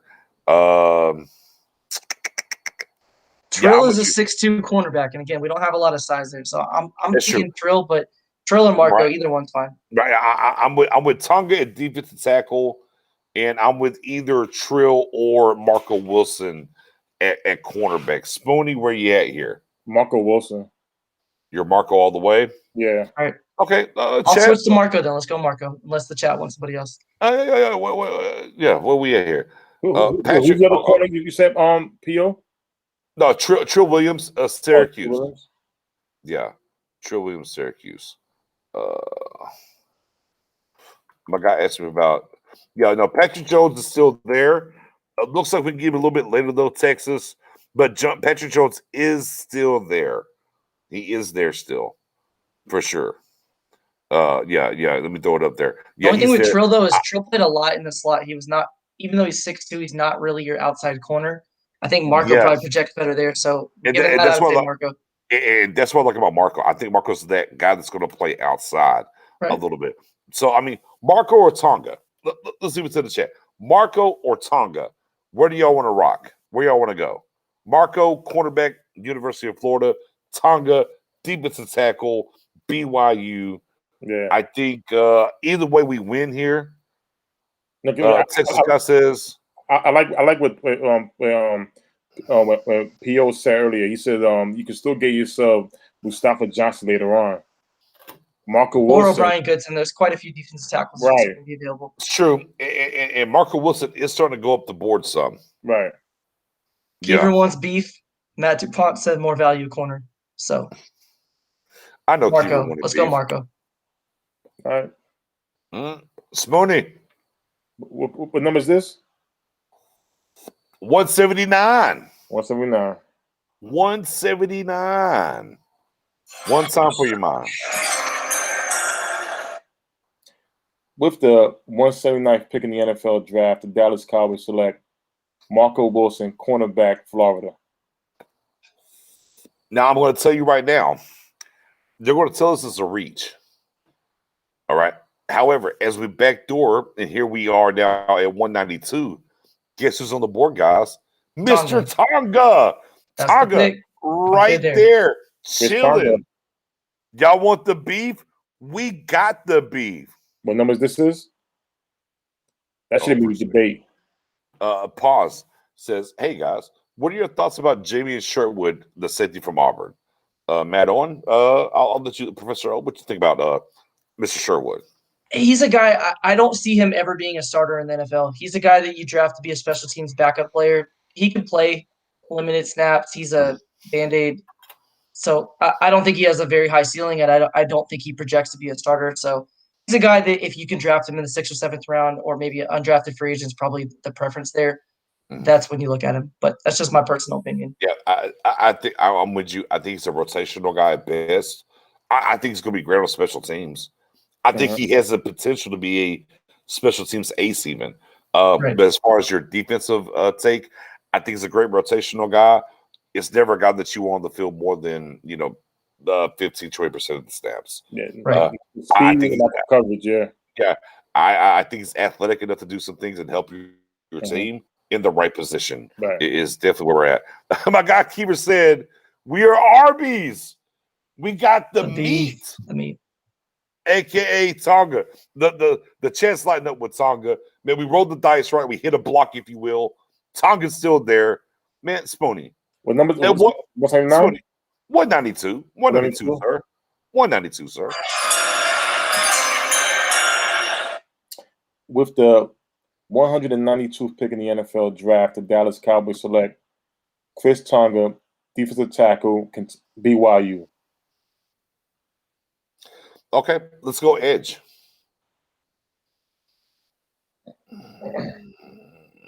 Yeah, let's go edge. We haven't added one yet.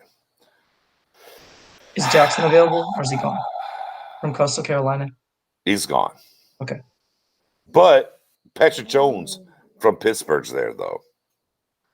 This will be my pick. Patrick Jones, the second right here, would be my pick. Let's look at safety. Leon O'Neal, Trey Dean, Marcus Murphy, Chris Brown from Texas, Greg Ellsworth. I don't think we're gonna. I mean, do y'all think there's a chance we'll triple dip at quarterback?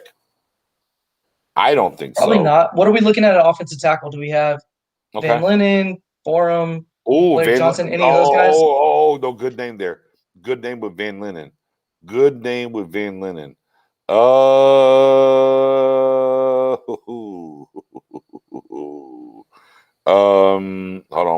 on. Let me go over here real quick. No, Van Linden's out. Interior offensive lineman, you have Minute from Penn State, Hodge, BYU, Tommy Kramer from Notre Dame, Drew Dalman from Stanford, and Ryan McCollum from A&M. And then on the tackle front, you have Brendan James, right? James, Nebraska. Carson Green, A&M. William Sherman, Colorado. Tommy Doyle from Miami, Ohio. And Jalen Moore, Western Michigan. All right, I'm Patrick Jones then, right here. Okay. Spoon, do I need to look at do I need to look anywhere else? I mean, edge is where it's at. Are y'all feeling? Do I want to dip and look at quarterback real quick or no? Quarterback, nah.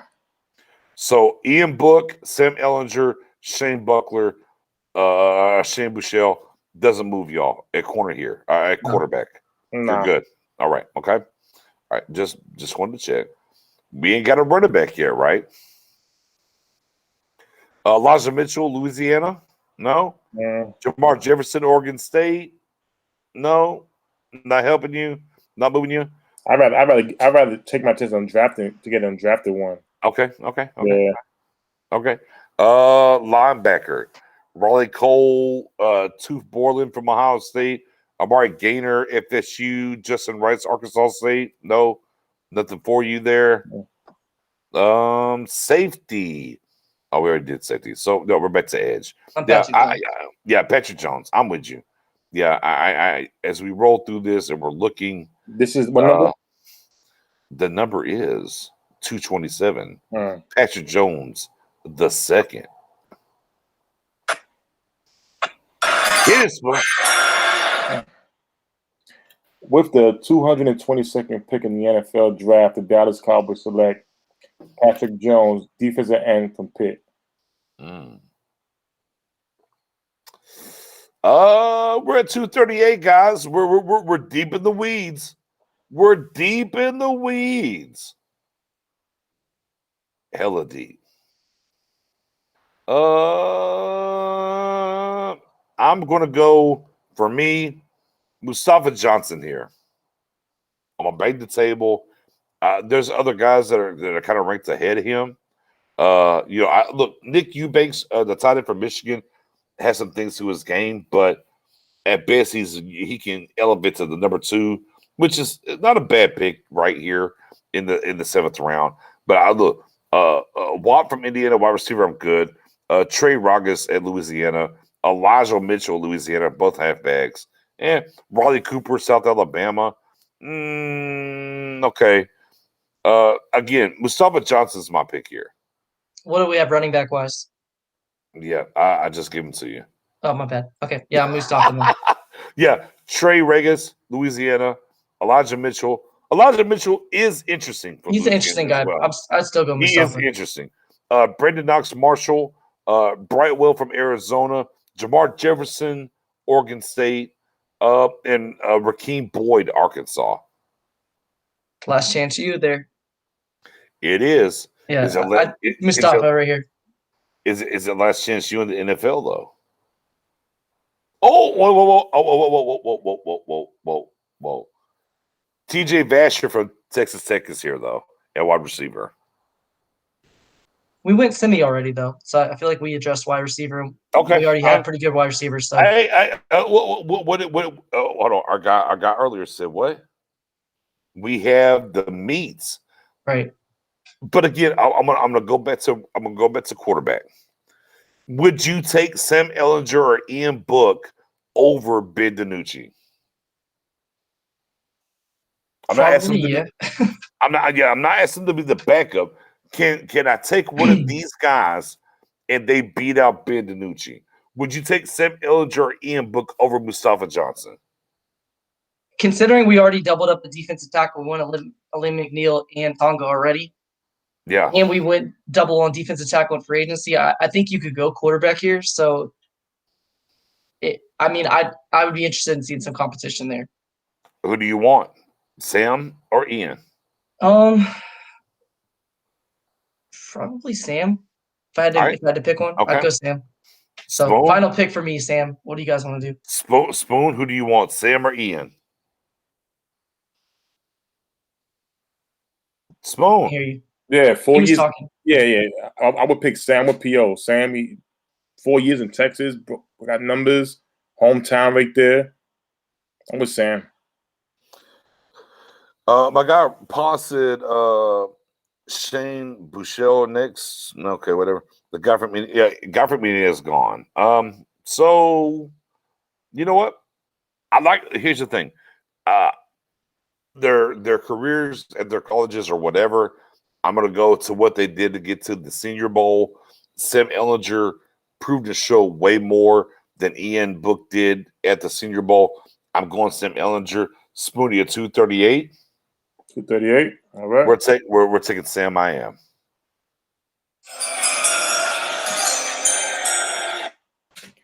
With the 238th pick with the 238th pick in the NFL draft, the Dallas Cowboys select Sam Ehlinger, quarterback, Texas. All right. So my God, Texas guy got this guy. Uh-huh. Let's put it on the board. Let's put it on the board. So we traded down for 10. Let's recap.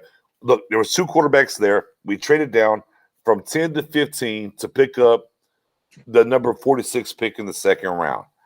It kind of bit us though, right, guys? Because all the quarterbacks, even Caleb Farley, from 10 to 15, Slater, from 10 to 15, Surtain, Horn, and even Caleb Farley went before we picked. So it happened. It is what it is. But with that being said, here's the haul. Slater, 10-year starter, got an A. Nick Bolton at 44.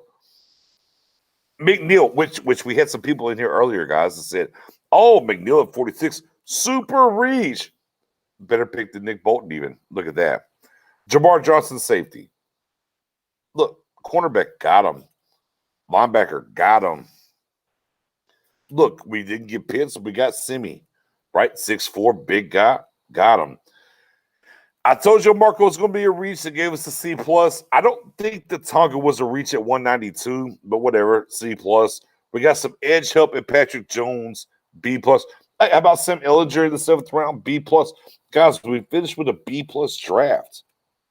And even guys late, like if you look at pick 227, Patrick Jones, that's a guy that's going to kick Dorrance Armstrong off the roster, and we save money there. Bada bing, bada boom. And if you look at the top 4 of the draft, we landed 4 starters in the first 4 picks. And you have guys like Joseph and Joseph and Jameen. They're going to play. So I mean, I think that's a pretty good draft right there. Yeah, I think Slater is going to start. I think he'll be your left guard. It is what it is. I think Bolton has the chance to come here and compete and be a starter. I think Alan McNeil is a starter. I think Jamar Johnson is a starter. I think halfway through the season, Kelvin Johnson's a starter. Jamin Davis absolutely has a chance to be a starter. And then we got a mixed bag. Like, Samuel gets some burns here. Marco, slot dime, whatever. Tonga, rotational guy. Now, Jones, with the Leo position, edge, whatever, you get a chance. Ehlinger, obviously, you're coming in versus Danucci. Let's see what you have. Can you do something? Again, I don't think we're going to – I think the Cowboys are going to walk away from the draft. 10 picks right now. 10 picks. This is what we have, right? We have 11. Do we have 11? No, yeah, is it 11? Yeah, because we got 46. Remember, we added No. I'm talking in real life. I'm sorry. Oh, okay. Let me rewind. Let me talk real life. We have 10 picks in real life, okay? And in real life, I don't think that's going to happen. I think it's going to turn into about 7 picks because I don't think 10 people are going to make this team, right? Mm-hmm. I just don't think it's going to happen. So we have to wait and see. But, I think this is a cautionary tale, right? We said it's 10. everything was in front of us, right? Cornerback, defensive wise.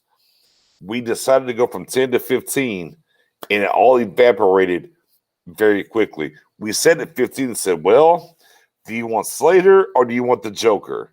That's really what it boiled down to, right? Right. That's scary.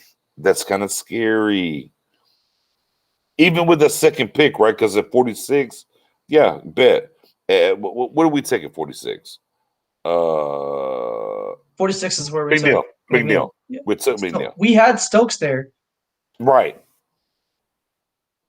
And in hindsight, of course, the draft, you don't have the luxury of hindsight, but in hindsight, we could have gotten Tonga and Mustafa Johnson still later. But McNeil's a day one starter, so I'm cool taking him there.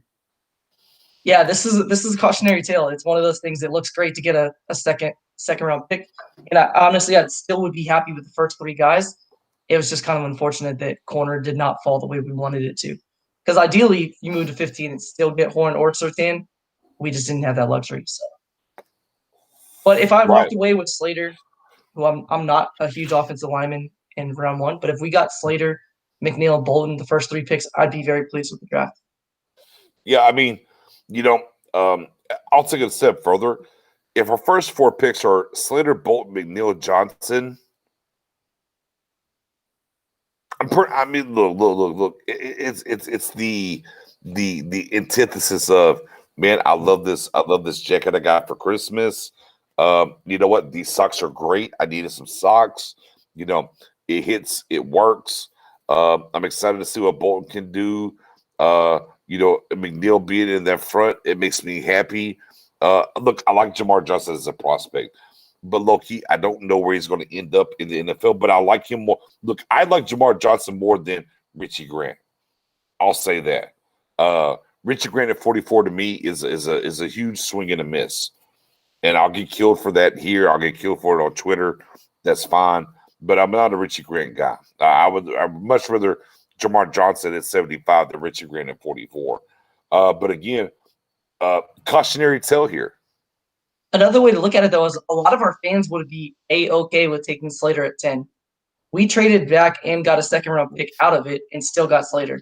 So that it just kind of shows you the depth right there.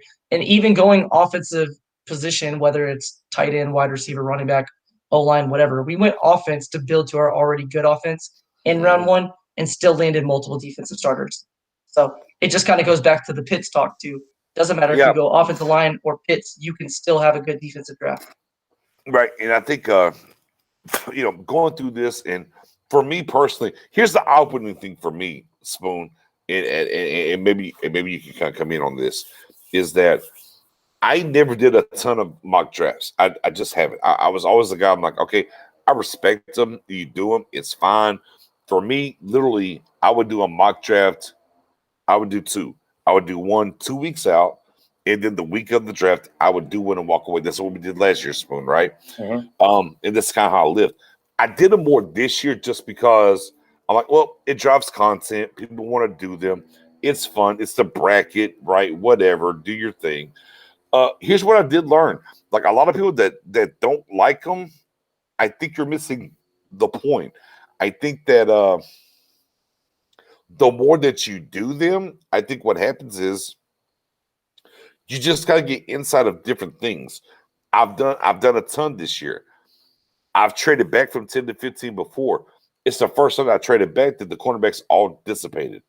And I had to say, oh, shit, I'm at 15 and I'm done. So give me a different perspective of what the draft could be, if you will.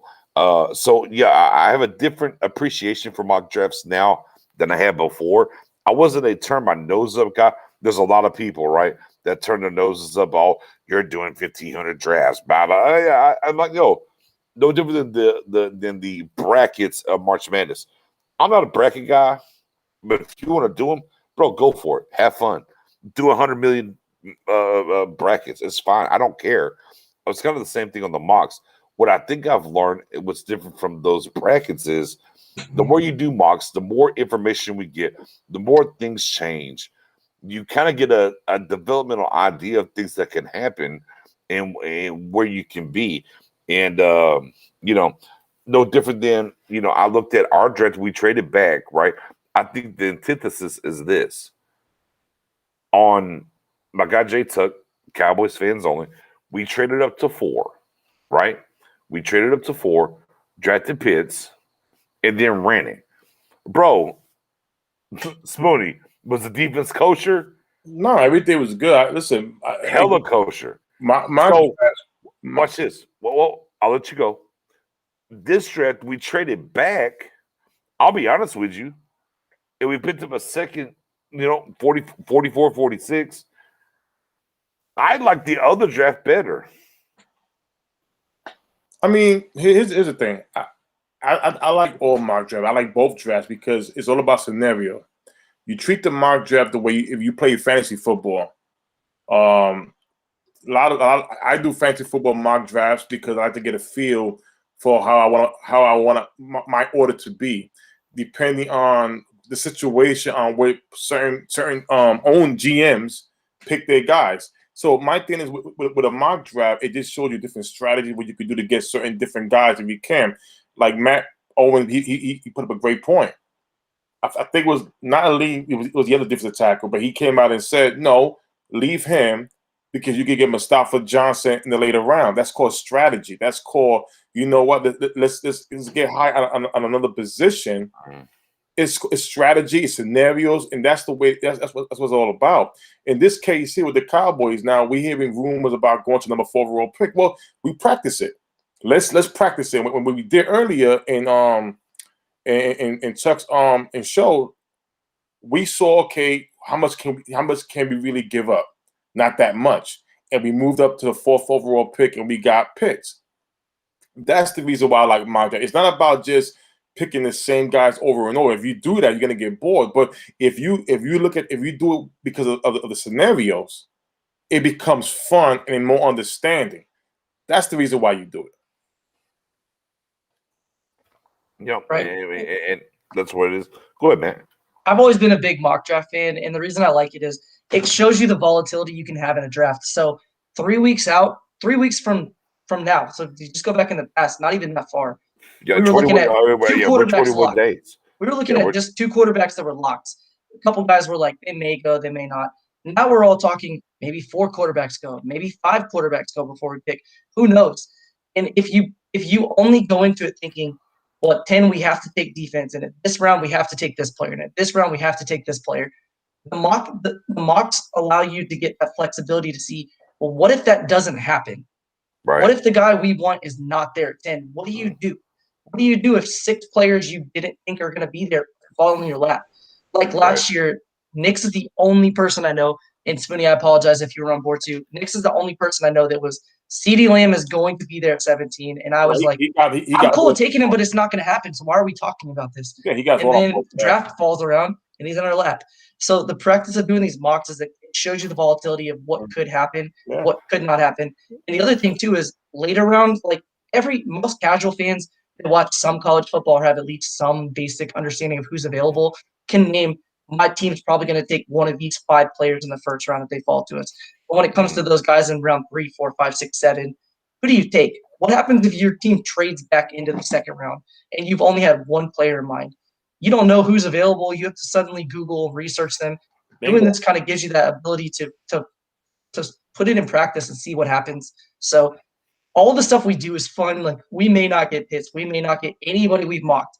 10 we may stay at 10 and take somebody none of us have talked about, like hopefully not Quiddy Pay. But it could happen. So it's fun to do this and be flexible. So that's why I like mocks. Oh, listen, yeah. To add on to Matt Owen's point, it's easy to say who, go to a magazine or go to online or whatever and say who's the best cornerback in the draft. You go by ranking. No, look at the board. Look at the top 100 board right there. The more you get familiar with the players, the more you get familiar with the strategy and scenarios. If you miss on this guy, what's the next guy to get? But yeah, that's what it is. Yeah, and to your point too, it's easy to say, well, this player ranked above them. We'll talk about like Asante Samuel Jr. and Elijah Molden as examples. Those guys may not be above other corners on the list to some teams because they may not want a smaller guy, or they may not have a need for a slot. They may need an outside corner. So while we say, well, that's a reach, to that team, they may be like, no, we did exactly what we wanted. Our plan was we needed an outside corner. That's why we went there. And then other teams may reach for a slot guy because that's what they need. So it's kind of nice to get an idea of what falls or may fall to you, because I've been a part of 3 with you guys, and I've watched you guys do, I think, 7 now, and they've all been completely different. So.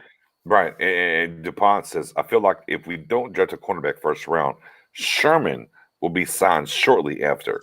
And of course, Richard Sherman came out and said he's waiting until the draft happens before he picks to go, whatever. I mean, you say first round, but I mean, if we go get a corner in the second round, is Sherman walking through that door? I don't know. What I do know is this. I can say for sure the Cowboys have reached out to Sherman. I know that unequivocally. I promise you, they've reached out. Sherman has not yet picked up the phone to walk through that door. So within that preference of what he said, Sherman wants to see what the Cowboys draft to do to see where his standing will be if he comes here. And it's going to kind of, I'm using the Cowboys in this sense because I know they called him, but it's going to be any team in general. He wants to play still. He's not going to be Ha-Ha. Ha-Ha's not going to, like, Ha-Ha came here, got a check, got cut. Like, he's not going to do that, right? So he's going to wait and see to have something happen for him to have some, job security, if you will, is what he's going to do. And we have to wait and see till after that. And probably where I misstepped and it won't cost me about $50 to my guy SoFlo of I thought the Cowboys would add an outside corner previous to the draft, but now I'm like, I misread the tea leaves. I misread him, and that's where we are. With that being said, though, man, hey, we're gonna rock out here for another 20 minutes. I gotta work tomorrow. I don't know about y'all, but I do. Yeah, I do too. So, okay, bet. We're gonna rock out for 20 more minutes. Shoot us those questions. But we'll run down the mock draft y'all needed to, and we'll go from there. Let me jump into the chat here real quick. I'll be right back. Okay. Pause says, do we have the money to sign Sherman, though? Spoony, would you like to address that question, or? Yeah, of course we have the money to sign Sherman. Yeah, I mean, low key. We have it. We have enough money to go do whatever the fuck we want to do. They can move contracts. They can do whatever. They can go get and sign whoever they want to. We just have to wait and see. My guy Texas just new to the channel. Spoon, our guy Texas Sky 86 just jumped over and Sota Sue said KJ Rock could be a post draft signing. I mean, listen. At the end of the day, hit it, Spoon. You definitely can. At the end of the day, we definitely listen. He's linked to Dan Quinn. The market is not very high for him, and listen. Once the draft is over, whatever they didn't get, we got it. Yeah, I mean, but the Cowboys kind of addressed and said we're good. Like obviously they negotiated. Tom Francis is his agent. They negotiated. It didn't happen. 1 year, 2 year, $8 million, no $8 million, whatever. It didn't happen. I think KJ Wright is what underneath the bridge. Matt, KJ Wright post draft signing. I think Sean Lee's more likely. I think Sean Lee's more likely than KJ Wright at this point. I know a lot of fans don't want to hear that, but I think that's probably more realistic opportunity or option for us. A guy that I've mentioned a few times and a few other people mentioned too is Devontae Campbell. Is a guy that if we don't draft somebody who's a linebacker, he's a Dan Quinn guy. He's big. He's like 6'4", 240-ish, can run. He's a guy. He's a veteran. I think he's played 7 years now in the NFL, or 6 years. But yeah, he's a guy that I could see us signing too. I don't think KJ Wright's an option anymore at this point. What I will say though to those two questions, I do expect post-draft signings to happen. Not rookie undrafted guys. I think veteran guys. I think that's going to happen. For sure. I do think that's going to happen. It's kind of sad that we didn't get more proactive and add some, some meat to the bone, if you will, as it pertains to this this defense. Look, I think a lot of Cowboy stations are going to fall in love with Brett Urban. I believe that. He has the right temperament. He's 6'7". He'll eat up some blocks for you. I watched the tape, the All-22, and what he did with that front in Chicago.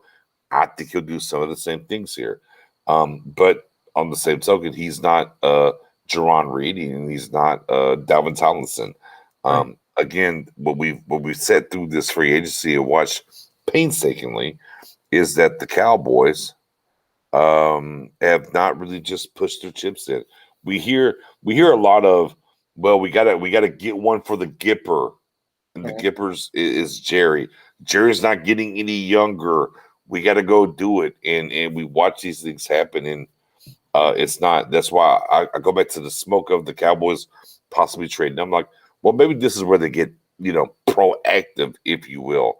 And pause here with Gerald McCoy. Look, I think depending on how the draft goes, Joe McCoy is A1 on line 1 to come back through here at 36.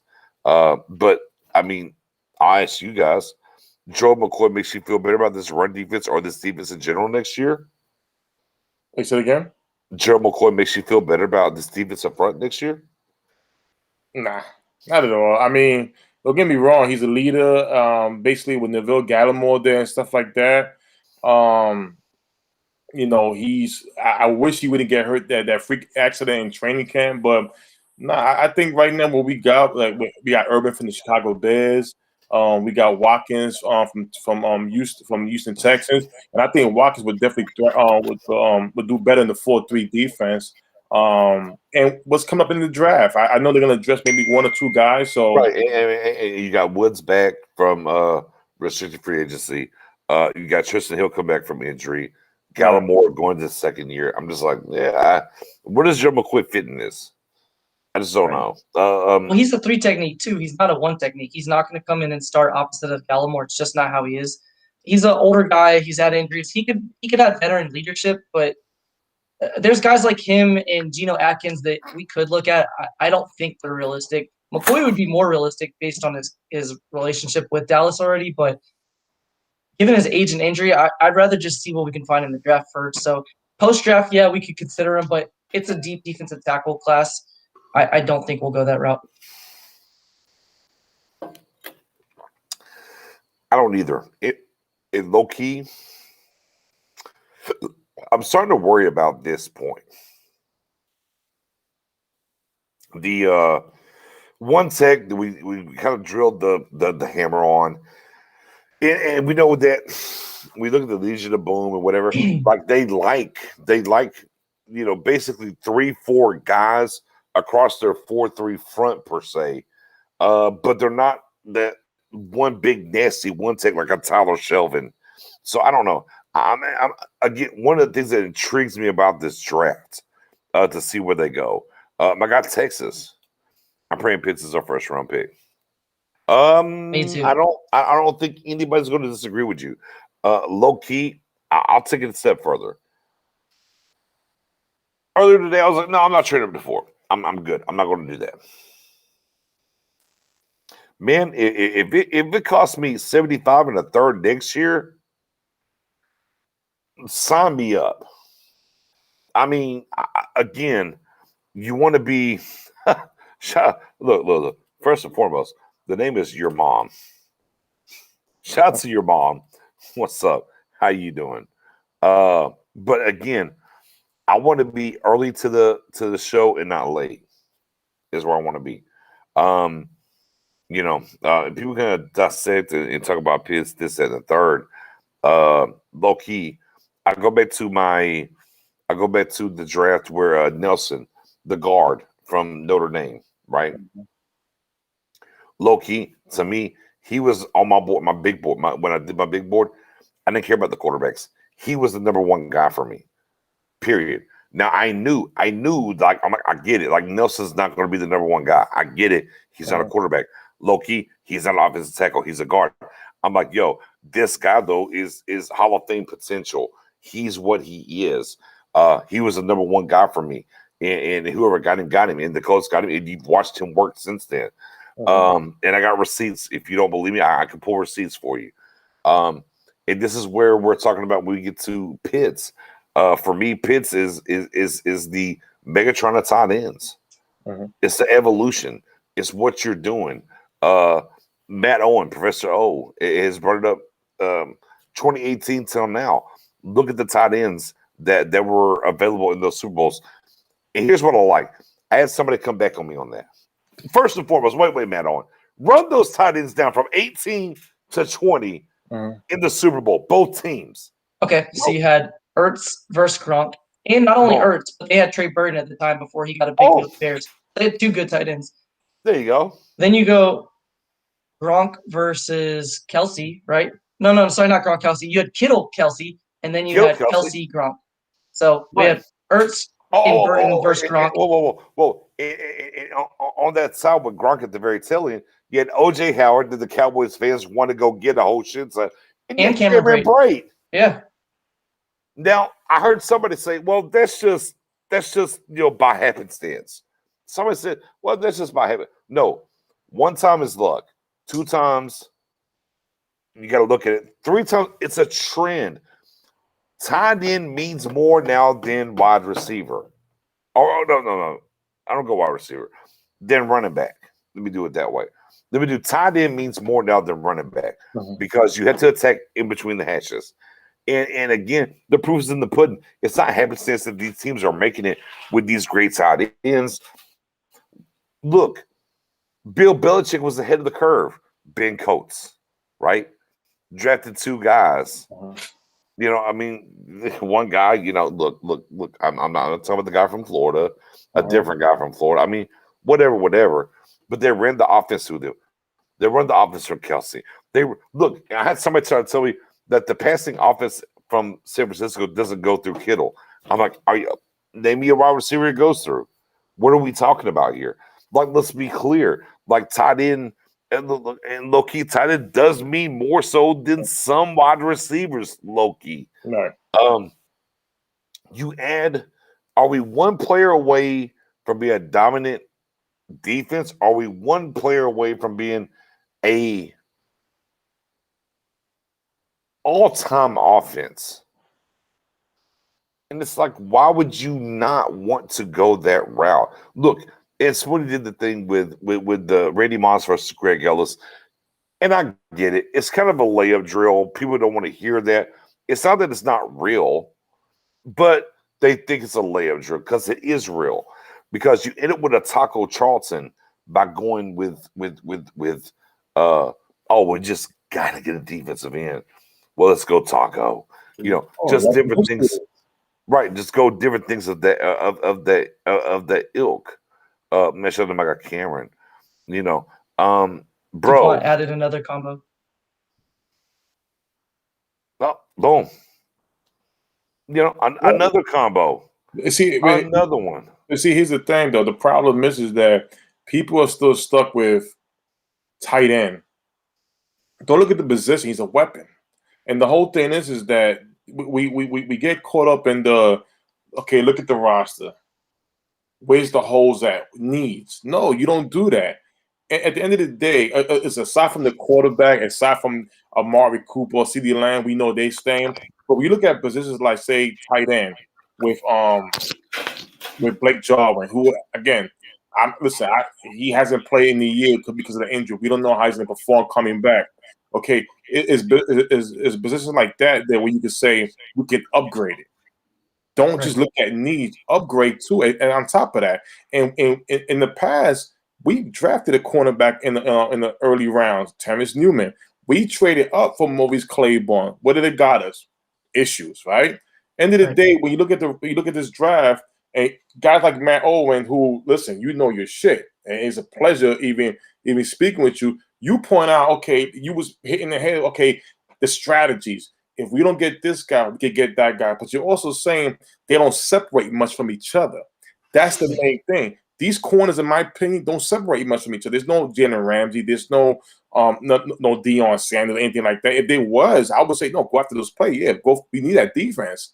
But there's none. And they're benefiting off guys like Celeb Farley, who has, with the back injury, because he was the number 1 corner, in my opinion. All of a sudden, with the back injury, they benefit off. So my thing is this: we don't need quarterback. Now, if a wide receiver, if somebody came out and said, "Well, I wouldn't want to take Pitts," I would take a wide receiver because Michael Gallup was last year, and hey, maybe we could trade him. I won't argue with that because that's facts. At the end of the day, that is facts.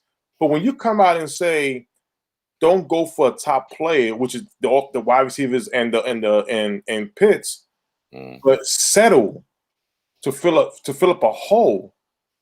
That right there bothers me because again, in that 98 draft, I had to duck. I was there live ducking when Greg Ellis was a solid player. When you turn on the tape and you see Randy Moss against the Cowboys, what do you see? Three defensive players in the secondary grabbing on top of him, and he was still making a show out of us. This kid here, when you go to every draft board, and Dane Brugler is my favorite guy. Yeah, he's great. And he puts Kyle Pitts number 2 on the draft board. You go to waterfootball.com, Kyle Pitts number 2, draft check, Kyle Pitts number 3, and he's higher than even quarterbacks. That should ring a bell to say, yo, why are we gonna settle for a 10 to 15 range player when we could get an upgrade here and look nasty? Shannon Sharp said it himself, a Hall of Fame tight end. This kid is a weapon. So when you hear things like this kid may be something special that we haven't handled in a long time, we are still settling for guys like Surtain and Horn. Now, my thing, I like them. If they're available, hey, we got to go with one of them. But if Pitts is there, listen, it's no argument. I'm taking Pitts. That's the main thing. One play and even if you draft Surtain, your defense doesn't change. It doesn't change. It's the same thing. It's the same thing. You think the Rams, when they got Aaron Donald, the defense became number 1? No. You got to continue to build. But we got 10 picks. So I got 10 fingers up right here. You take Pitts. Why with the other 9 picks we can't grab defense? What's so wrong about that? This is my point. People thinking that if we draft Pitts, then all of a sudden we can't grab defense. But none of the corners separate much from each other. Now, Tre'Davious White, pick number 27 for the Buffalo Bills. He, in my opinion, he's the second best corner in the NFL draft. He's not Ramsey, but as far as rank, he's right up there. Darrelle Revis was pick number 17. Right. Pick number 17. So it tells you, let's not even mention the corners who was drafted before Darrelle Revis. Well, let's give it a buck, man. So, again, this is not. I'm not saying I don't like Surtain or Horn. I'm just no. I'm with you. But it's like this is gone. Right, and I'm with you. And look, I'm gonna throw that. I throw it out there. I mean, that train. And of course, I'm gonna throw this out here as well. Salute to everybody in the chat still rocking with us and whatnot. And we're talking right now. And we're keeping the buck.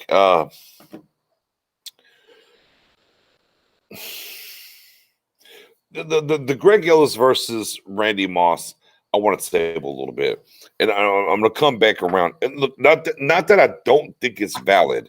That's not what I'm saying. It's not I don't think it's valid, because I think when you draft need over value, you look stupid, right? And we can look at the tape that you pulled when they drafted Greg Ellis in that war room. Nobody was happy. You saw Jerry kind of, he wasn't happy, whatever. I look at a guy like Matt Owen, for instance. Right? And Matt Owen said he tucked what he wanted to do for a while. Right. And then outside of saying, well, let me rephrase that. He tucked what he wanted at 10 outside of offensive lineman. He banged the table about no offensive lineman. And then he said, yeah, it's Pitts. Right? Mm. And he was the first one that I know that said, hey, give up your third, go to 7 to get Pitts even. And he's, whether he realizes it or not, Professor O, you drove the train of, hey, we can go to 4. It's not really going to hurt us.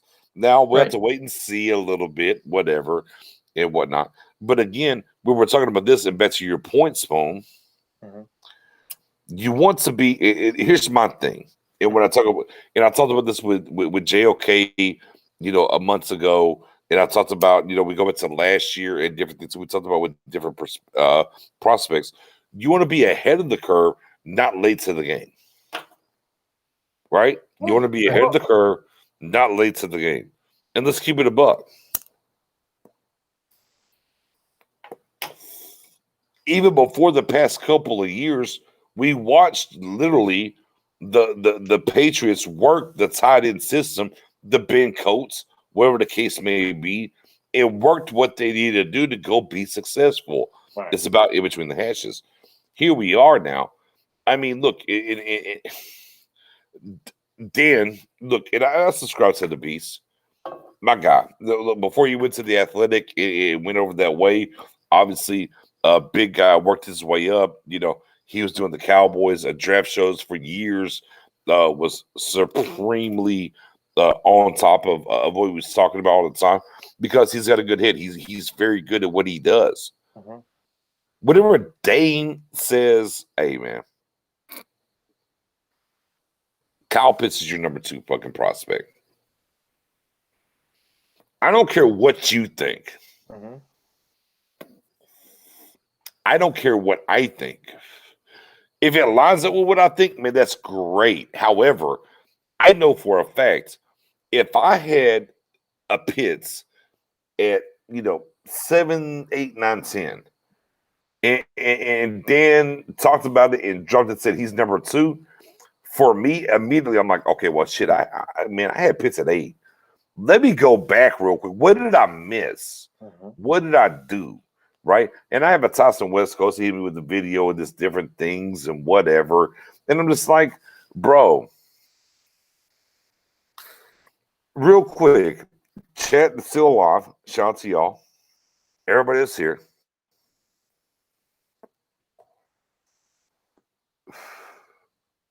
Who's the better, look, defensively, who would you rank over Pitts? Nobody. There's nobody. Matt Owen. No, nobody. No. Nobody. It's just real. So why would we sit here and say, well, don't do that because now it's funny, right? Because we watched, before we paid Dak, well, offensively, it was all garbage time, comeback. We were terrible. But all of a sudden, when we talk offense, Jamar Chase or Waddle or Pitts, oh, the offense is fine. It's okay. I'm like, but it's not the same energy y'all had last year. I really don't understand it. And then to my guy, Boss, and me and Boss are going to run it back again. We did the verses, and he tried to bring up the 4 wide receivers, and look what the only time that McCarthy won a Super Bowl, he had Driver, he had Jordy Nelson, they had all these guys. They were 4 deep. And I'm like, yeah, but he doesn't run the offense here. I said, I buy that. Like if McCarthy was running the offense in Dallas, I would take a wide receiver over tight end because 4 wide receiver sets are a thing. Kellen Moore, it doesn't matter. Bro, Dalton Schultz got 70 plus targets last year with 63 receptions. Tight end matters. Do you not think that Pitts is not going to come in here day one and start? Look, and I hate it. Here's why I feel guilty, guys, because I love Jarwin. I was Jaws gang. I've been building it up. I wanted to get there, but I had to be honest. Your best ability is availability, injury or not. And whenever Jason Witten, the GOAT, left the building, you couldn't beat Jess Swam out to be the starter. That's not transcending. Right. If you can't beat Swam out to be the starter, you wasn't a rookie, and you couldn't beat Swam, you're telling me he's the guy now? If Pitts don't come in here day one and start? Go ahead, man. I see you, Matt Owen. I see. Go ahead, Professor O. Get him. All right. So first, a lot of the comments people have when they're anti-Pitts is, does Pitts really help this team win now? And before jumping into anything, the obvious answer on offense, obviously turnovers last year were an issue and injuries were an issue. But health-wise aside, 3 straight years we finished 50% in the red zone, 57% in the red zone, and 51% in the red zone. If you're not scoring touchdowns in the red zone, you're going to have a tough time winning. It does not matter what your defense does. You're going to have a tough time if you're settling for field goals. Doesn't matter how good your kicker is. You shouldn't have to do that. If he adds they said that.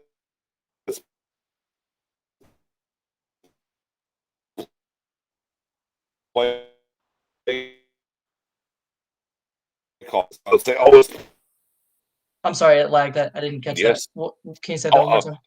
No, I said a lot of people say it's not personnel, it's play calling. Play calling is the problem in the red zone. I mean, there's some argument there, but it's also a matter of who's scaring them in the red zone. Exactly. So here's just so you guys know, and I'm not saying it to brag, just so you understand. I played wide receiver growing up. Played it in high school, played it in college, played it in semi-pro. So I'm a wide receiver by nature. It's what I get. I know for a fact I did not scare defenses nearly as much as an athletic tight end did. The reason for that is you have a cornerback who's bred to cover me. You do not have a safety or linebacker who's bred, and when I say bred, I mean, raised to cover a tight end who has wide receiver speed, wide receiver size, freak wingspan. You don't have that on your roster. Right. Nobody does. You do not have that player currently. You can try to match somebody up with it. Like, imagine if we were playing against Pitts. Who are you covering him with? Are you putting Keanu Neal on him? Because if you are, he's a converted safety playing linebacker, but he's not tall enough. Did we dress Satan? Maybe. Maybe. So it's a massive nightmare. Like, who's covering that guy? We don't have that answer, and most teams in the NFL don't. When teams play the Chiefs, they don't care about Sammy Watkins. They don't care about Mecole Hardman. They're like, who can cover the speed freak, the cheetah, and who can cover Kelsey? That's the issue. Right. And taking just the red zone out of it, we have not had a guy, and I love Witten, and I'm not trying to diminish what he did by any means. He's a Hall of Famer. But he's not an athletic freak who puts pressure on the middle of the field. So when you have that tight end who can think like Jimmy Graham Saints, Jimmy Graham Packers, who can put that pressure in the middle of the field where your safeties and linebackers have that mismatch, and you have to take attention from a cornerback to help. We haven't had that. Jarwin's not that guy. He's a good player, serviceable tight end. Schultz is a serviceable player. But we haven't had that, and most teams don't have that luxury. And again, people call him a luxury pick. He's not a tight end. He's not a wide receiver. He's a weapon, like Spoonie said, like Nick said.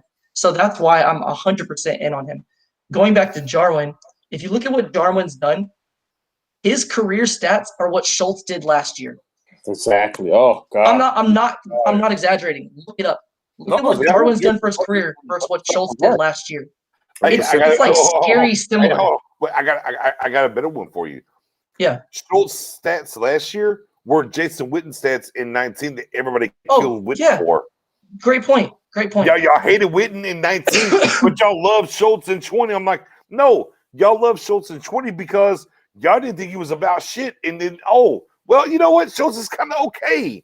But I'm like, no, he's not. Like, it's so different than when we took when I was banging the drum for CeeDee Lamb. We don't need a wide receiver. We don't need a wide receiver. Next, we don't need one. I got the same arguments. There's not enough balls to go around. I'm like, okay. But then watch. So we fast forward to this year. Then I hear, oh my God, Knicks, you're crazy. There's not enough balls to go around the Pits. And I'm like, if Dalton Schultz has 70 balls thrown his way, you don't think Pitts walks through the door and gets those 70 damn balls thrown his way? Like, bro, it's ignorant. Go ahead, Simone. It just baffles me. Here's my thing. Again, like I always say, I don't never want to go back and forth because it's very hard. Out of 90% of the time when you're debating back and forth, at the end of the argument, you're gonna stick to your guys, stick to your guns. My thing is this: I always say it's more than just going on YouTube and look at a highlight. YouTubes are made to give you highlights, good highlights. Right. I like to go and look at a game, pros and cons. For me, a game that stood out for me was Bama over Florida, right? And again, all we know is Cal Trask and Pitts, right? That game, he had about 7 catches, almost a buck 40 around there. He got a touchdown. But the thing was, he opened up for Florida to even compete against Bama. The score was about 56 or 40 something. It was kind of close. End of the day, This is what he did for you. Now imagine when you got NFL Network doing a mock draft and you get a reaction from the scouts. These are guys who are doing their homework, who are on the road 24/7 away from family, not just putting YouTube video from a fan. These are on the road. And they go, oh my God, yo, nobody grabbed Pitts. He's on the Cowboys. Imagine what he can do on this team. This team could be unstoppable. Again, why are we still arguing? No, we don't need that. We got Jarwin. No, X, Y, and Z. And that's the problem. At the end of the day, you see, highlights like see, and it's the thing. Highlights is not film. Oh, they are fan made by videos made by fans of giving out just the highlight, the good part. But you don't ever see the cons of it. Yeah. You never see. Yeah, in case in point, we talk about JC Horn. I guarantee you this: if I'm lying, I'm flying. I'll challenge anybody in here right now. I'm going to say this: go to YouTube, dial up JC Horn look highlights. Just dial up JC Horn highlights, and if it's a 7-minute video, I promise you, 4 minutes of it is going to be Auburn. Oh yeah, no, 4 minutes is going to be Auburn. You don't get the full fucking thing. Like Auburn was his game to stick his flag in the ground. That's where he got his interceptions, whatever. Although in that Auburn game, they're not going to show up the 75-yard touchdown he gave up. They're just going to show everything after. When it comes to Horn, so I mean, look, it's not look, and I'm not disparaging Horn in that realm. We're just talking about these guys just look at highlights and say, "Oh yeah, go get me that guy." There's a lot about Horn that you should like and love, but again, when you go to highlights only, YouTube highlights only, you're going to see a shit of Bo Nix throwing the ball his way and getting worked because that's the best film that you're going to find that you can put up for him. Again, when we talk about the Cowboys and what's happening and what's real, Pitts now and long term is the biggest boom. Look, I promise you guys, I wish. Look, my guy, Vooch, put it out there. Said, right? Let me make sure I quote it. I'm gonna make sure I quote it properly. My guy Vooch Lombardi. I want to quote this properly today because I saw it and I retweeted it and I was like, oh my God. I was like, bro, like you literally hit it the right way. You literally hit it the right way. All right. So he said,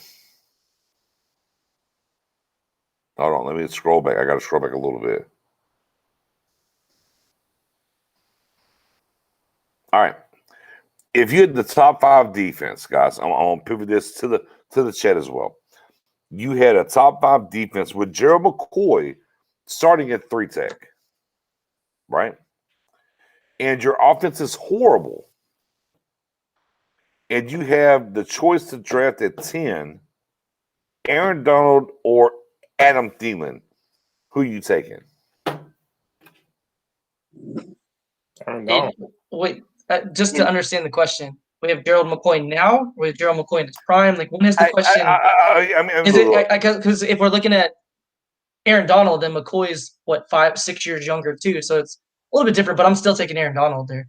Yeah, Aaron Donald. End of the day, Aaron Donald changes the game. I think BJ stuck. You're taking Aaron Donald. Right. Don't hit me with. Well, this offense is just okay. I can go to the next level. I should take a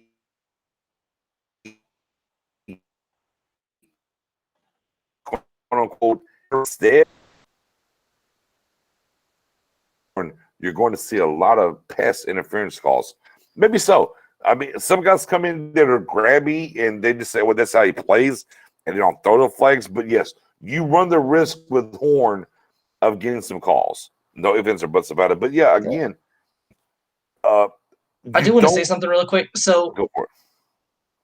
Go ahead, finish your point. I'm sorry, I didn't mean to cut you off. No, you're good. Go for it. Okay, so a couple people in the chat, Spoonie mentioned it too, that people say they watch film and they're really watching highlights. Here's a few phrases that I highly recommend you do. Don't take my word for it. If you value my opinion, I appreciate that. But I want you to make your own opinion. Look up Patrick Surtain verse. Just that search. And you'll get a lot of different things. You will probably get at least one, if not two, full games where you can watch every single play of the game. You can see how they are in run support. You can see how they are in coverage. You can see what they do when the ball's thrown at them, when the ball's not thrown at them.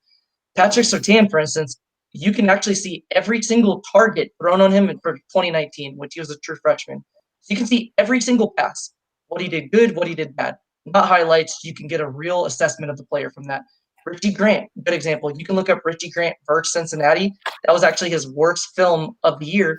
And you can see everything, what he did good about it, what he did bad, and get a good opinion, or at least a more accurate opinion than you would get from a highlight reel. So when you're looking on YouTube, if you want to look up a player, look up the player name, verse, and then if it's a defensive back, you can look up the player in targets, or you can look up for a receiver, the player name and receptions, and get a better feel for how they actually are. So highly recommend you do that. I do want to throw out some numbers for you. I'm a big PFF fan. So get a professor. Professor. Here's your cornerbacks bag. last year. Here's your first round picks. Your first round picks last year. And again, PFF. You don't have to love the grading, but it is what it is. It's something to consider whether you like it or not. So again, 64 starting cornerbacks, right? 32 teams, 2 on each team. First round picks. AJ Terrell was the highest graded one, was 62, meaning he's a fringe starter on their grading system. That was the highest first round pick last year. TJ Henderson, also first round pick, 74. So he did not make their top 64. Then you have Jeff Gladney, 102. He's in legal trouble now. He's not even a fringe starter or backup on the grading. Then you have Jeffrey Okudah, 115. And then Damon Arnett, 116. So you have 5 cornerbacks taken in the first round. The highest one was 62. Then you had 74, 102, 115, and 116. I like it. Doesn't mean that that doesn't mean that Horn or Surtain won't be a top 64 cornerback. But it just gives you an idea that cornerbacks in general are positioned to not immediately have success. Where did Diggs rank? Diggs, 54, 52, 54? Yeah, good question. 54? So Diggs was 58. 58. Just so you guys can see the top ones. I don't know if you can see. No, you're good. You're good. No. Where did Diggs go? I believe you. I trust you. And Cam Dantzler, who was also Cam Dantzler was second or third round, was 22. He was the highest graded rookie cornerback. So just some content out there. Again, PFF, you don't have to love them. They're not the Bible. But they are a grading system. The NFL teams, the Cowboys are one of those teams that use them. So just something, take it with a grain of salt, but something to consider. Analytics, man. Analytics. You gotta be on top of it. We did the mock draft trading up last round. We traded back. We saw what happened this round. Me and Spoon did a mock draft last night. We went through it. It's fun. It is what it is. I think we're 21 days out before we get there. And low key, I just think, man, if you stick at 10, it's probably going to be one of the look. Is Surtain a free safety? You probably take him. That's kind of where I'm starting to lean now. If you want a corner, it's probably Horn. But I think that's the pick at 10 at this point. If the smoke is real and they move up, I think Pitts is the guy for sure. And low-key, I think, for me personally, I think the Cowboys should do everything they can to go get Pitts. Yeah. No. Look, it's not about me being on the Pitts train from January moving forward. It's just makes sense. I want you to go be the best team that you can be. You wasn't proactive in free agency. Be proactive. Get the guy. We're not one defensive guy away from being the right kind of defense and 10 to be competitive. But damn it, if I get Pitts and adding to this damn gumbo, man, we're cooking. Hey, we are hella cooking. Do you guys mind if I share? If I could gloat a little bit, I have a shit rare rookie card right here. That part. I have a big notebook of Cowboy cards from back in the days to resend. I got a rare CD Lamb rookie card, and this is add to the collection. Hopefully he'll become a Cowboy because this will be a nice addition. Nice addition. Yeah. Well, a couple points both of you make. You say you want to be aggressive to move up for Pitts. Spoonie made the comment too about what Stephen Jones has said. So Cowboys fans know comp picks is the Cowboys way, right? We're not aggressive free agency. We try to make sure that we consider the comp pick algorithm so we can get those. We have a 3rd round comp, a 4th round comp, and all these comp luxury picks that we can use to move up for a guy like Pitts. So if we're not aggressive in free agency, we have this luxury now from not being aggressive that we can package in to go get our guy. So whether it's Horn, whether it's Surtain, whether it's Slater, Pitts, whoever the guy is, it's Pitts, by the way, but whoever the guy might be, we have those comp picks that we can use to our advantage. So if we're not going to go on all in free agency, it is what it is. Let's put the chips in. Push them. And then the last comment I make too is I look at the net points per game added from getting a guy like Pitts to our offense versus the net points per game allowed added by getting a guy like Horn or Surtain. And to me, the difference is not even close. Pitts adds more to your offense than either one of those two guys adds to your defense. And again, if those are the guys available and we take them, I'm cool with it. But I'm looking at the difference between if all 3 are available, it's a no-brainer. And if one's obtainable, it's a no-brainer.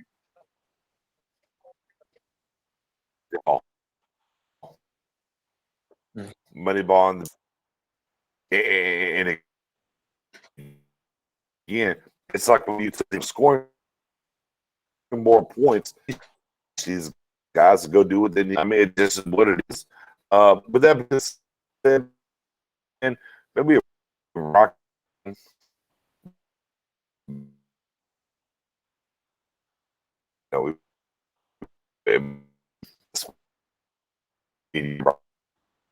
Roll the red car. I met one. I got an attitude. I think he has a lot to bring to the game. I think I'm always letting him. Hey. I don't know what happened there. See the Kyle Pitts train. This is what's going on.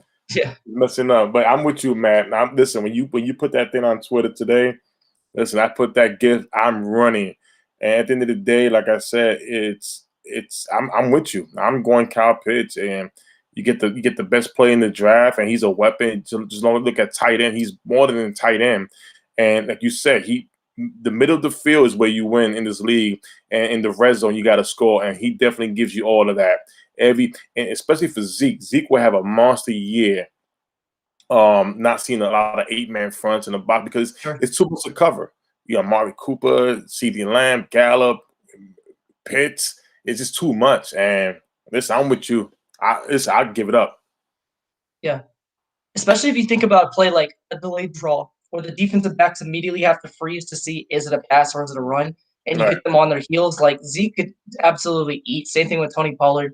And if we have even remotely decent luck on the offensive line this year, the offense is immediately going to be improved anyways, even if you don't add Pitts. But yeah, I just look at what he can add. And again, if Pitts is gone, Brevin Jordan, I got a lot of people in the chat mentioning him. He's a guy I'd be interested in as well. Oh yeah, 100%. Listen, at the end of the day, like I said, if it's just me, I would love to hear breaking news: the Cowboys and Falcons swap picks right before the draft. So that way, now we know going towards 3 weeks away, we'll know the Cowboys are going to get picked because they're going to get pissed because we know Jacksonville is not trading their pick. We already know know the Niners.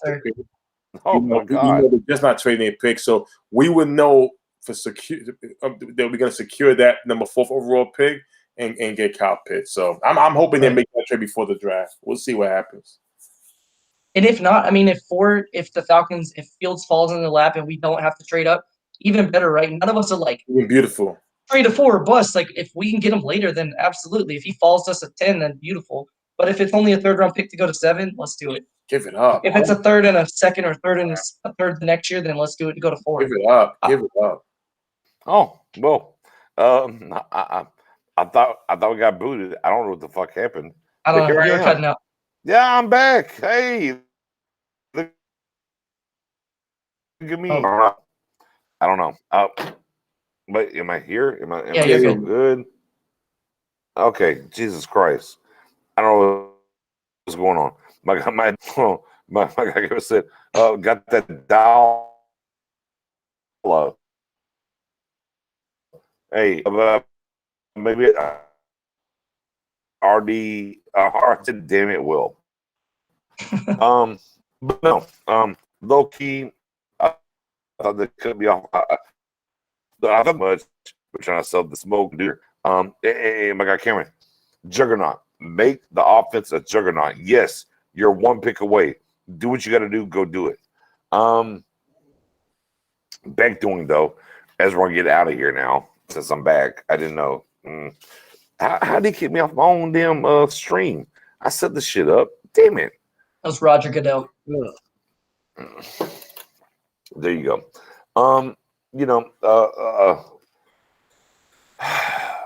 Let me do this. No matter what happens,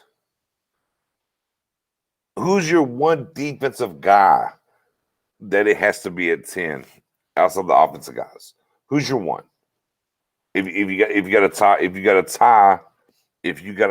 your your thought process to, right, it has to be somebody at 10, right? And Pitts is off the board. Look, I'm with you. I don't want offensive linemen either, Matto. I'm with you. So what are we doing defensively at 10? Oh, don't say you're with me. You betrayed me in our draft. You betrayed me. We had a split. Well, we moved down. Things happened. It's cool. I didn't like it, but I mean, if we were stuck at 10, it would not have been Slater. Okay, right. Fair enough. All right, well, I'm Benedict Arnold. Fair enough. Who do you want? 10, Pitts is gone. Who's your guy? Honestly, I don't see a big separation between either. And because of that, I would go with Surtain because I think he has position flex. I think he could be a serviceable corner and a high-level free safety. Horn is just an outside corner. I like Horn. I mentioned it before. One of my friends is one of his personal trainers. Horn's from Alpharetta. That's like 20 minutes from my house. So he's from the area too. I'd love to see him too, but I personally think you go Surtain out of the two. Faz, you got to stop. I'm not drafting Parsons. No, at all. So yeah, Surtain's my guy out of the two. Spoony. I'm on Pitts is gone. Pitts is gone. I'll give you the leverage of offensive linemen still. Not Surtain. Because you're not met. You want Surtain? Yeah, if it's defense, yeah, I go with Surtain. Like I said, between you yesterday, opened up my mind with me talk about Surtain playing safety, and Matt Owen just point out the fact right here about the flexibility, about Surtain, his size and everything. I'm going Surtain. That's it. No change for me. I wouldn't be upset with either, though. Really, I hate to be that guy on the fence, but either one, I'm like, there's not a huge difference. So give me either, and I'm cool with it. But I'm not really excited. No. It's a great point, Matt, because again, I've been screaming Horn versus Surtain the whole time, but I always say when if you're gonna just keep arguing, no, this is, but when you come out with something like to open up my mind, so you know what, the flexibility. Surtain can play safety, or they may open to do that. That's gonna make me jump over to ship, and that's why I'm taking Surtain. That's always. Yeah, I mean, I've said this before. When it comes down to Surtain and Horn, a Jerry-ism, if you will, we're circumcised like a mosquito here. Right. Like I'm not gonna cry. Like if it's Horn, I'm not gonna be like, oh my God, we missed out. If we take Surtain, I'm not gonna like, oh my God, we took Surtain, not Horn. Oh, we missed. Like literally, I'm good either way.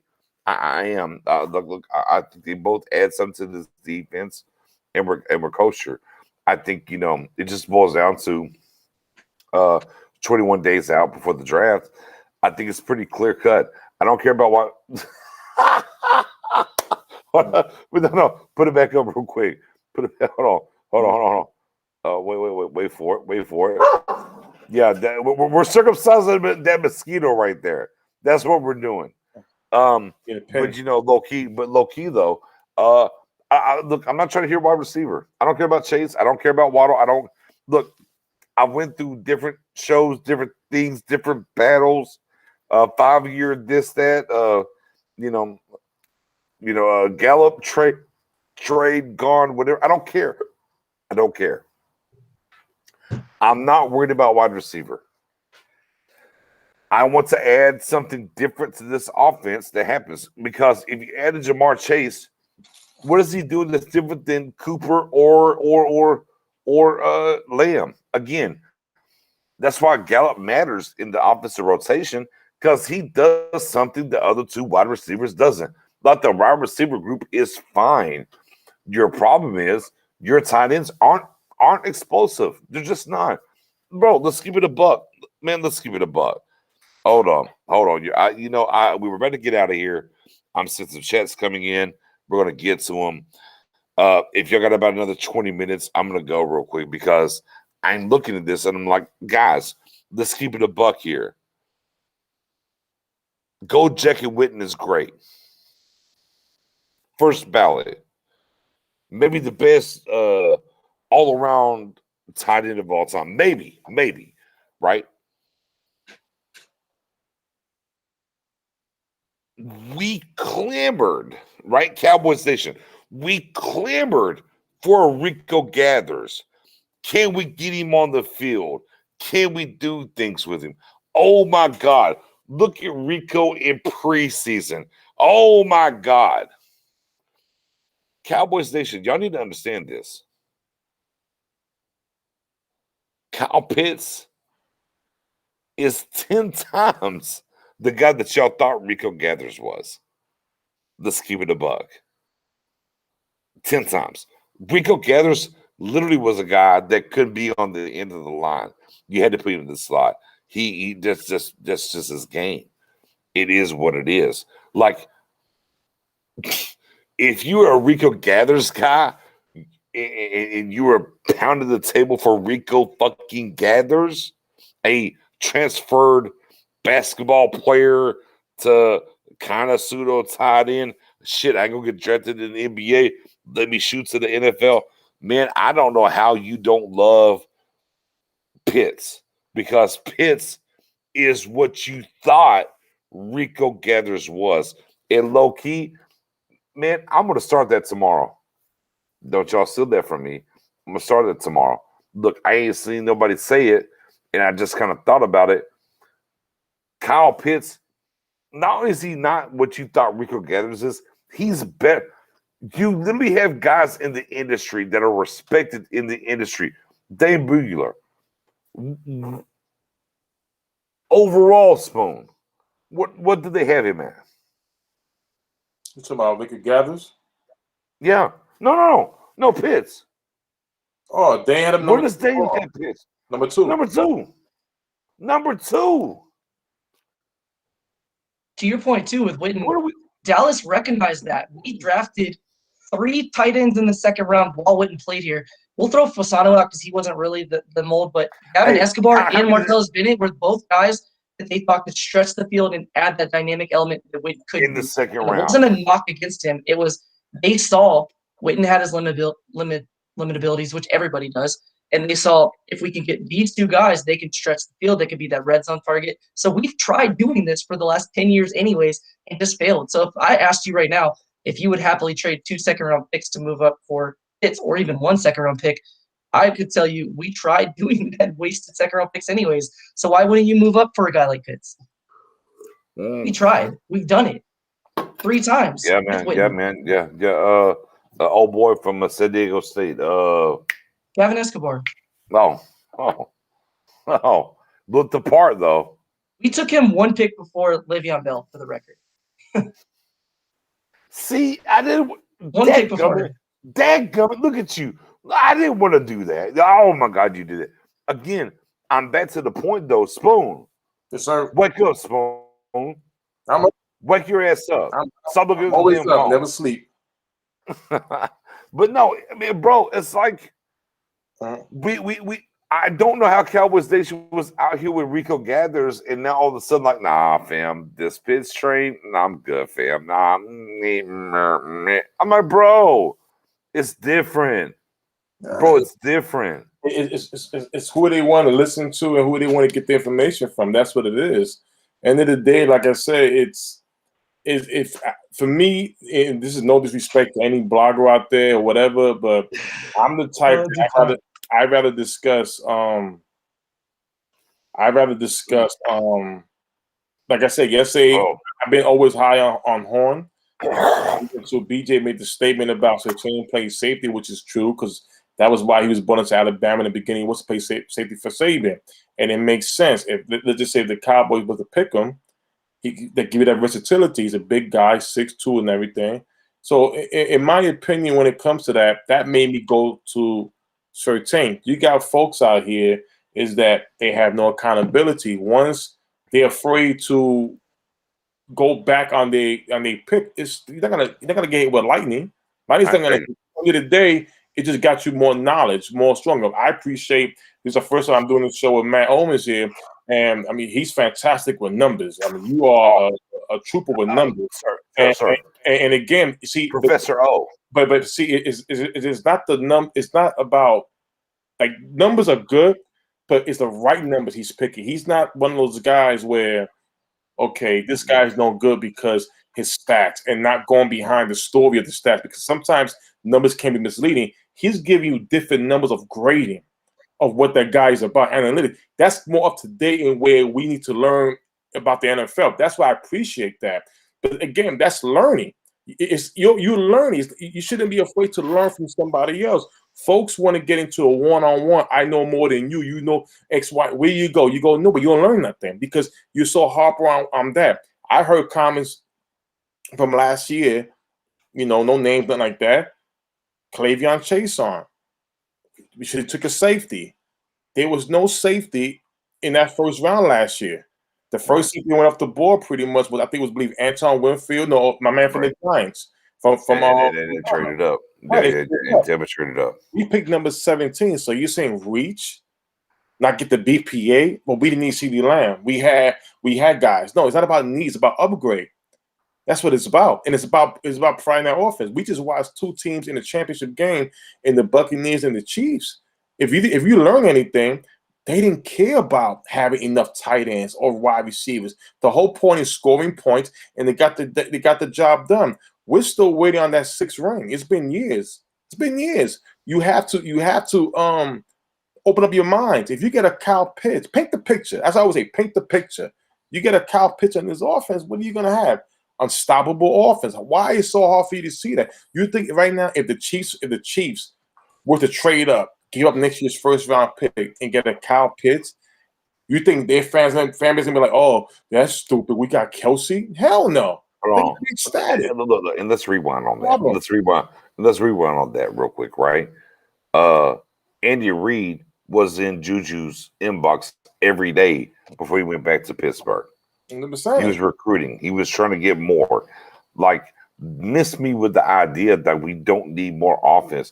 Like you're talking about the Kansas City Chiefs, back-to-back Super Bowl, won one, lost one. Low key though, if their offensive line was right, did they really lose? We don't know, but it is what it is.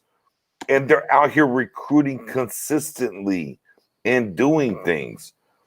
So miss me with the idea that, oh, well, this defense is bad, we can't add to the offense to be better. I just don't subscribe to that. I'm not going to. But didn't the Chiefs win the Super Bowl and immediately go running back and wide receiver the first 2 picks of the draft last year? Wasn't that what they did? Bro, talk to him. Talk to him, Professor O. One thing I want to say too, and kind of Spoonie touched on it, is a lot of people they just want to be contrarian. They want to be argumentative and pick a player. And one thing that I try to do, and I highly recommend you guys do it too, is it's fun to say, well, I'll die on this hill. It's okay to be wrong. We're all wrong. The ESPN guys are wrong. NFL Network's wrong. Sure. If you're wrong on a player and you just did not have the right viewpoint or the nugget of truth that you needed to change your mind on it, it's okay to pivot. We see it with Dak and anti-Dak people all the time. People dug in their heels. Well, I'm a Romo guy, so I have to hate Dak. And you don't. Like, they both play for us. You can like both of them. You can say, well, I did not like him because of this, but I've seen growth there, so I'm on board now. I'm buying in. And we can do the same thing with the draft. We can say, like Spoonie said, I was Horn versus Surtain, but now that you mentioned Surtain could possibly be a free safety, that kind of piqued my interest. Now my ears are open. I'm listening to that, and it's okay to do that. So like, don't be afraid as a fan to pivot and change your mind. We do it all the time. That's why I highly recommend. Like, I have this a great group chat. The gentlemen here are in the group chat, and we bounce ideas off each other. And there's plenty of things that I say that I'm like, I was wrong. I get where they were going with that. And I highly recommend, whether it's us or your own friends, find a group of people that you can bounce ideas off of and grow from. So that's where I want to leave it at. It's okay. It's okay to be wrong. It's okay to make a bad assumption. And I'll throw one out there. I told my friend, my cousin, he's a Vikings fan, Troy Williamson is the perfect replacement for Randy Moss in your offense for the Vikings. He has speed. He has size. Total bust. Completely wrong. And I'll own it. I don't mind. I was convinced. Great pick. He's going to be great. I didn't realize he had vision issues. He was a bust. It happens to all of us. And look, and I said, dadgummit, Jameis Winston is better than Mariota. I'm down on that hill. Give me Winston over Mariota. I get it. A little mixed on both bags, but you can make the argument that Mariota's been better. You know what I'm saying? So, I mean, it happens. You have to own it. And I always try to own when I'm wrong, like for sure. Like, I'm not the end all be all. I get that. And I'm with you, man. Like, we have to be receptive to being wrong. I know in this day and time with social media, if you admit that you're wrong on something, oh my God, you're just so sad. No, you have to be admit that you're wrong. But on the same token, I think you have to double down even more now. If you want to down the hill on something, damn it, here I am. I'm pulling it. I've been pulling it since January. I'm going to continuously pull it. Yes, I'm not going to cry. Unlike you, I won't cry if Sewell Slater's the pick. And I know you're not a guy on that. Excited. I'll just be like, okay, whatever. Right. I get it. I understand. You got some crew socks. You got some crew socks for Christmas from your grandma. That's what you got. I get it. I'm not going to cry about it. I'm not going to cry about Horn. I'm not going to cry about Surtain. I'm not going to cry about any of those things. I'm good. What I do know is, outside of all those guys I just mentioned, Pitts is the ultimate pick here. I don't give a fuck what you say. It's my channel, and we're late night 50 deep right now. I don't care. I don't give a fuck. Pitts is the pick. He just is. Oh, Nick, TJ Hawkinsaw. Oh, he went 8. Oh my God, look at the Lions. Revisionist history doesn't pay you well when it comes to the draft. You have to be forward thinking. You have to look at what's happening now going forward. You can't think about what previous drafts did. That's why a little bit, and I said it earlier, I'm not all the way on the Greg Ellis versus Randy Moss train. I get it. It does kind of apply a little bit here, but low key, I'm in the here and now. And again, if my tape is wrong, I'll own it. But when I'm looking at my tape, and I've been saying this forever, and the Beast comes out, I've been on Pitts since January. The Beast from Dane Bugler comes out, and he's what, number 2, Spoon? Number 2. No, number 2, like tight end. No, number 2 overall. No, number 2 overall. Like quarterbacks be damned, he's number 2. Yeah, and I've been preaching this shit since January. Guess what I'm gonna do? No, you're wrong. I'm going to do this a little bit, and I look at this team, and I'm like, yes, I don't care who the fuck we pick. I don't care who you like. BJ, you wasn't preaching since January, December. No. I'm just gonna say that. 2020. I get it. I'm gonna say that. But what I'm gonna say is, here's my point: is I don't care what defensive guy you take. I don't care. Pick one. Horn, cool. Parsons, cool. All the bullshit be damned. Because Parsons is a great Parsons should be the number 1 defensive prospect if it wasn't for bullshit. Right. For sure. But even if I take Parsons, I take all the way the bullshit from high school, college. If I take all the way the bullshit away from him, he's still not fucking Pitts. He's just not. And people get enamored with, well, these guys, tight ends, you don't pick them, blah. Do you think the Giants like felt bad about Jeremy Shockey at 14? Sure. Did they miss on Ingram? But Ingram was what? Spoon 23? 23, yeah. Okay. They missed on Ingram at 23. Do you think the Giants were mad about Shockey at 14? Not at all. No. Like it's that dumbass shit like that. It's like, bro, like you don't have to be sitting yourself in the box of what's happened before you, because you have to be looking at the future and understand what's coming. That's why we had the great conversation about the Joker. And I was with man. I'm like, man, Joker is the future. But I get Slater here at 15. It is what it is. Now, Paz says, Matt, why you hate Parsons' pick? Off-field issues? ? Yeah, I don't hate him as a player. I 100% agree. He's the most talented defensive player in the draft. If his off-the-field record was even remotely better, I'd have no problem taking him at 10. I'd be happy with him at 10. I just don't trust him off the field, not even just at Penn State. If you watch him in the interviews in his pro day, like he's not ready for the start. He's not a guy that's going to fit in Dallas. He was that star. They're going to dig up some stuff. They'll dig it up. Real quick. And he was going to Denver. It already happened already because Denver's threat on Reddit is bringing shit up from high school that I didn't even know about. Right. I knew the college shit, screaming about a gun, whatever, transferred. Like there's shit on Reddit. If you want to go to Reddit with Parsons, good luck. Go ahead, Spoon. No, I was gonna say, conversating about the draft and everything. This is the man right here. This is Brian Brothers. Yeah. And normally I don't smile, but I cheese when I'm. Oh, look at you! You're cheesing, Spoon. Yeah, I cheese. I didn't have the full beer at the time, but that was the amazing conversation that we had that day. And he came out and said, when you go on the podcast or whatever, you're a scout, whatever, and you talk about the draft and all that other stuff, the one thing you have in mind is do not come to the table just to beat somebody in the conversation. Educate each other. That's how you grow. It's not about me knowing more than you, you know more than me. It's about educating each other. And that's why we do all this.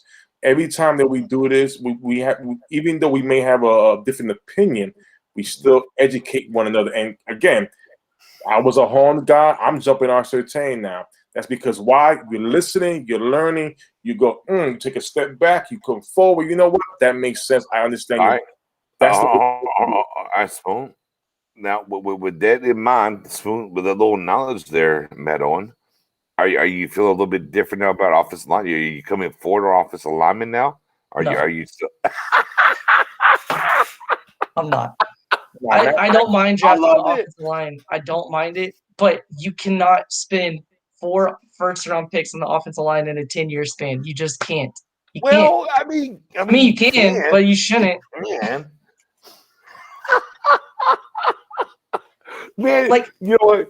I don't care. I know I said you shouldn't die on the hill. I will die on the hill on that one. You do not need to invest that many first-round picks in one positional group in a short span.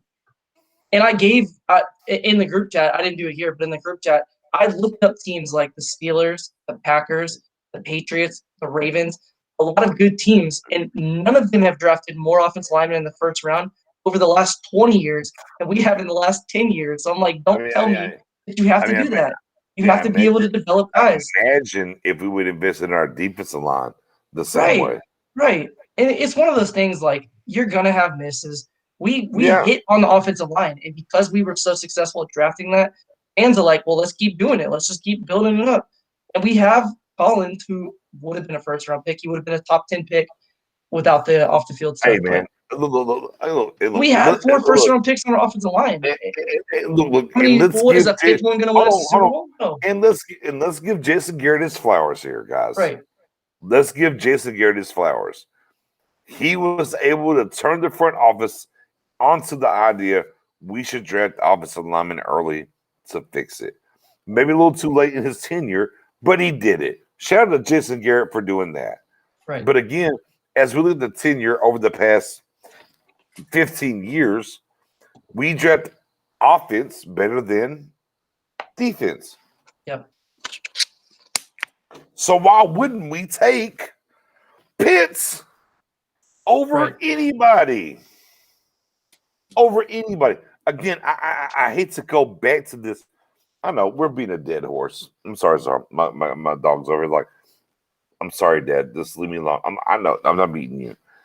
And look, I wish, man. Look, and I've said this time and time again. I've said it on Twitter. I've said it everywhere, man. But bro, I wish there was a Jalen Ramsey here. There was the Aaron Donald here. There was the Chase Young here. There was the Luke Kuechly here. There was the Patrick Willis. Like, I wish those guys were here in this draft because, yeah, man, Pitts, get up out of here. I'll go that way. Yes, that's a win. Let's go do that. But I'm not going to, and I'm going to get a little credence to my guy Spoon. I don't want Greg Ellis with Randy Moss on the table. I don't look in low key. I'm gonna jump all the way out the window. I'm gonna do it. I'm gonna jump all the way out the window right here. I absolutely unequivocally believe that Kyle Pitts is the quote-unquote Megatron of tight ends. Mm-hmm. I believe that. And I'll down that hill. I'm going to do that. And you can't tell me that any guy outside of that is worthy. I'm just sorry. Like, look, I was ready to go to 7, give it the third. Man, my guy, we went on a 1K Tuck. Shout out to my guy Tuck, CFO. Cowboys fans only hit 1K. And we did the trade-up. And we gave up a first, a 75, and next year's third. Bruh, if I can go from 10 to 4 for a first and 2/3, man, sign me the fuck up. I'm gone. Right. And low key, I don't even care if it's Pitts. Like, that would be my guy personally. But if I believe in the front office and what they do, you're getting the best player in your opinion on your board that's not a quarterback. Because the first 3 picks are quarterbacks. Man, bet. Sign me up. Let's go. Did it work out with Claiborne? No. But I believe it's going to be Pitts. So yeah, man. I just I want to say real quick. DC for Life said, to be fair, we hit on all 3 with Tyron, Frederick, and Martin. And we did. I commend us for doing so well. But that's not the norm, and eventually we're going to miss on a first-round offensive pick, especially offensive line. It's going to happen. Look at the Falcons. So the Falcons in 2019 took Caleb McGarry. And be clear, Frederick at the time of the draft said we picked horribly. We could have gotten him in the third. Be clear, this is revisionist history. Right. We took him. We traded off of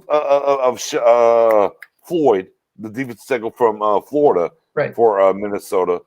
When we took Frederick, they said, "Oh, terrible pick. You could have got him in the 3rd round. Why would you take a center in the 1st round?"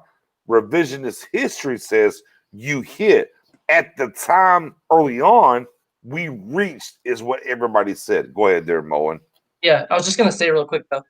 Falcons in 2019 doubled up in the 1st round. They took Caleb McGarry, and I honestly can't even remember the other guy's name. They had a guard and a tackle. Neither one's panned out. And then in 2014, 2015, they took Dave Matthews.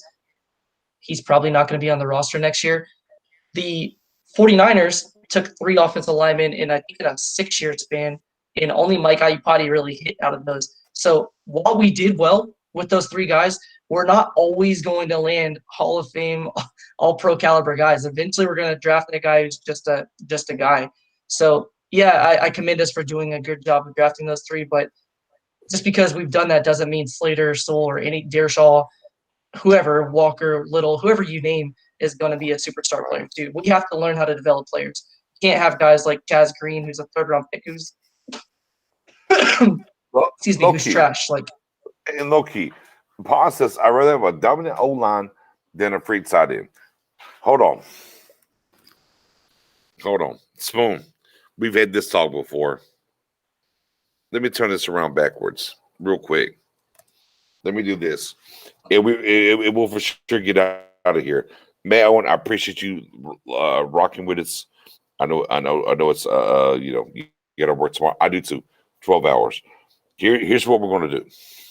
Because the Great Wall, hold on, man. Hey, you go to story time.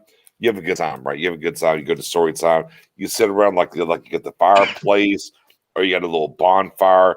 We all sit around and we have a conversation, right? Yeah, I mean, no.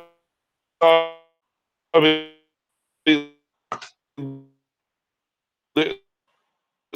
it was great here. Look, he got beaten in Denver, got hurt, and he's awesome. His knee was a problem. Why didn't get drafted? Played well. He wasn't going to pay him. He went and got money, overpaid in Denver, to be clear. And that's what it is. A free, better run blocker than pass blocker. Neither here nor there. However, I want to go back to this.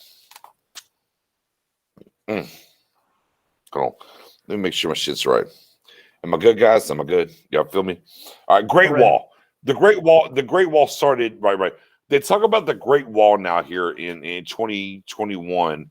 The Great Wall, like, it starts where? What time would you say, Spoonie or Matt Owen? What time would we talk about the Great Wall? What would you say the Great Wall in Dallas was? This all-time, oh my God, the greatest offensive line ever, apparently, because Emmitt Smith fucking sucked. What time was this great offensive line had? What year? 91. You're going 91. Okay. Matt Owen, what year you want to go with? Yeah, I think it's 91, 92 too, but I think people remember 94 and on, and that's not what the Great Wall was. So it's 91. No, we're good. 91. Okay. I love 91. It's fine. But, I'm old. Oh, God, look at me. I'm coughing. 1991 Cowboys roster. Let me just do that. Let me do 91 Cowboys roster. Yeah, none of those guys were first round picks. They were No. Smooth. Don't spoil that. No, don't you dare jump in with that shit. Don't you do it. All right. Here we go. Here's your starting offensive lineman for the 1991 Dallas Cowboys. All right. Your left tackle, Mark Tuinei. Your left guard, Kevin Gogan. I'm sorry. Yeah, left guard, Kevin Gogan. Your center, Mark Stepnoski. Your right guard, John Giesick. Bruh, think about this for a second. Everybody, we love Nate Newton now. We love some Nate Newton. Nate Newton was your fucking right tackle in 91. Yeah, he was he played in the Canadian League. He played in the Canadian League. He was he played the USFL. He did a whole bunch of shit. Undrafted. Undrafted. 8 years before that. Yeah, 8 years. There you go. He played for Washington, all this other shit. He was your right tackle in 91. 91, right. Your right tackle. Right. And see, and the difference is that wait. I mean, those guys. Hold on. Let me run them down again. Tuinei, Gogan, Stepnoski, Giesick, Newton. Any of those guys in the Hall of Fame? No, nope. Tuinei was 83 too, and he was also undrafted. Yeah, Gogan's an 8th round pick. Like none of those guys. Hold on. I got you. Giesick was the hold on. Giesick was the 10th round pick back in the day when we had more rounds. Mark Stepnoski was a 3rd round pick. Kevin Gogan was an 8th round pick. He was a free minus. Tuinei and Newton never drafted in the NFL. Yeah, never drafted. This is the thing. But hey, wait, no, it's the Great Wall, Spoon. Hold on, Spoon.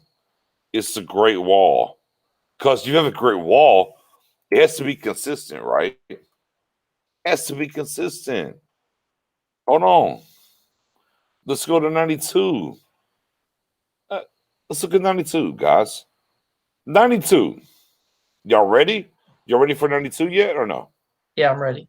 All right, your left tackle, Mark 2-A again. Guess who your left guard is now? Nate Newton. Hold on. Well, David, in 91, he was your right tackle. Now he's your left guard. Oh, Mark Stepnowski back there at center. John Giesick all of a sudden is your right guard, not your left guard. And then you got Eric Williams at right tackle. Oh, new name, a little shifting. Okay, all right, bet. Great wall, though, guys. Hey, great wall. Great wall. Let's go to 93. Let's go to 93. Let's keep the train rolling. Get the train rolling. Because this is when we won the Super Bowl, right? Right here. Yep, 92, 93. Yeah. We won the Super Bowl here. All right. Your left tackle, 2-A. Your left guard, Nate Newton. Your center, Mark Stepnowski. Oh, look, Kevin Gogan showed up again. He wasn't there. He was there in 91. He wasn't there in 92. Oh, but shit, he's your right guard now in 93. And then Eric Williams with a little asterisk beside him. You feel me? Mm-hmm. And Mark Stepnowski, only started 13 games. He was hurt. Yep. So the Great Wall. Oh, okay. All right. We won a Super Bowl now, guys. Maybe we're rolling. We're rolling with these guys. 94 roster. Let's go 94. Now you get the guy that people remember being a part of the Great Wall. Yeah. There you go. Boy, that's what we call him, Professor O, ladies and gentlemen. So Mark 2-A, your left tackle. Nate Newton, left guard. Mark Stepp, your center. Oh, right guard, Derek Kennard. Hold on now. Yeah. I mean, the Cardinals drafted him in the second round. Not what we did. And then Larry Allen showed up. Then Larry Allen at right tackle showed up. Larry Allen walked through the door in 94. And still not a first-round pick, right? So still none of the Great Walls a first-round pick, right? No, yeah. No, Larry Allen was a 46th overall pick. Second round. Yeah, second round. Good, sir. Second round. Okay, bad. We've won 2 Super Bowls now. Derek Kennard, your starter. Oh, my God. Eric Williams is gone. Eric Williams was here, and Jesus Christ, Eric Williams was gone. I hate the injury. Right? Yeah, I hate the injury. I hate what happened. Head slap. Let's go to 95. Y'all ready for 95? Yep. 2-A. Newton. Your center, all of a sudden, Ray Donaldson. Hello. Oh, Larry Allen's your right guard now, and then magically Eric Williams shows back up at right tackle. Ain't this shit the Great Wall, though? Look at all these names change, shift, go through, not first round, the whole 9. Look how they move. Let's go to 96. Let's go to 96. Let's go to 96. Oh, 2-A. Yeah, 2-A. Oh, Newton's your left guard. Ray Donaldson, Larry Allen, Eric Williams again. Boy, but it didn't feel good in 96, though, did it? And if you notice, that's the first year of that stretch that we had the same offensive line for 2 years. 95, 96 was the first time they – hold on, Matt Owen. You brought it up. Say it again. So 95 to 96 are the first year in the stretch of the Great Wall that we actually had the same starting 5 back-to-back years. And we started this shit. We started doing this from 91. We went from 91 to 96, 5 and 6, the first 2 years, back to back. Oh, same shit. 97. Oh, y'all ain't ready for 97.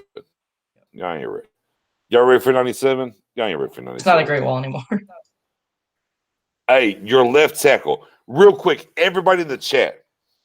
Does anybody know the name George Hegeman? Y'all remember that? George Hegeman?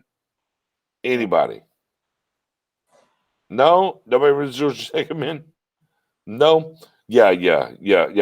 No, nobody. Hey, 3rd round pick for Dallas. Come be our left tackle.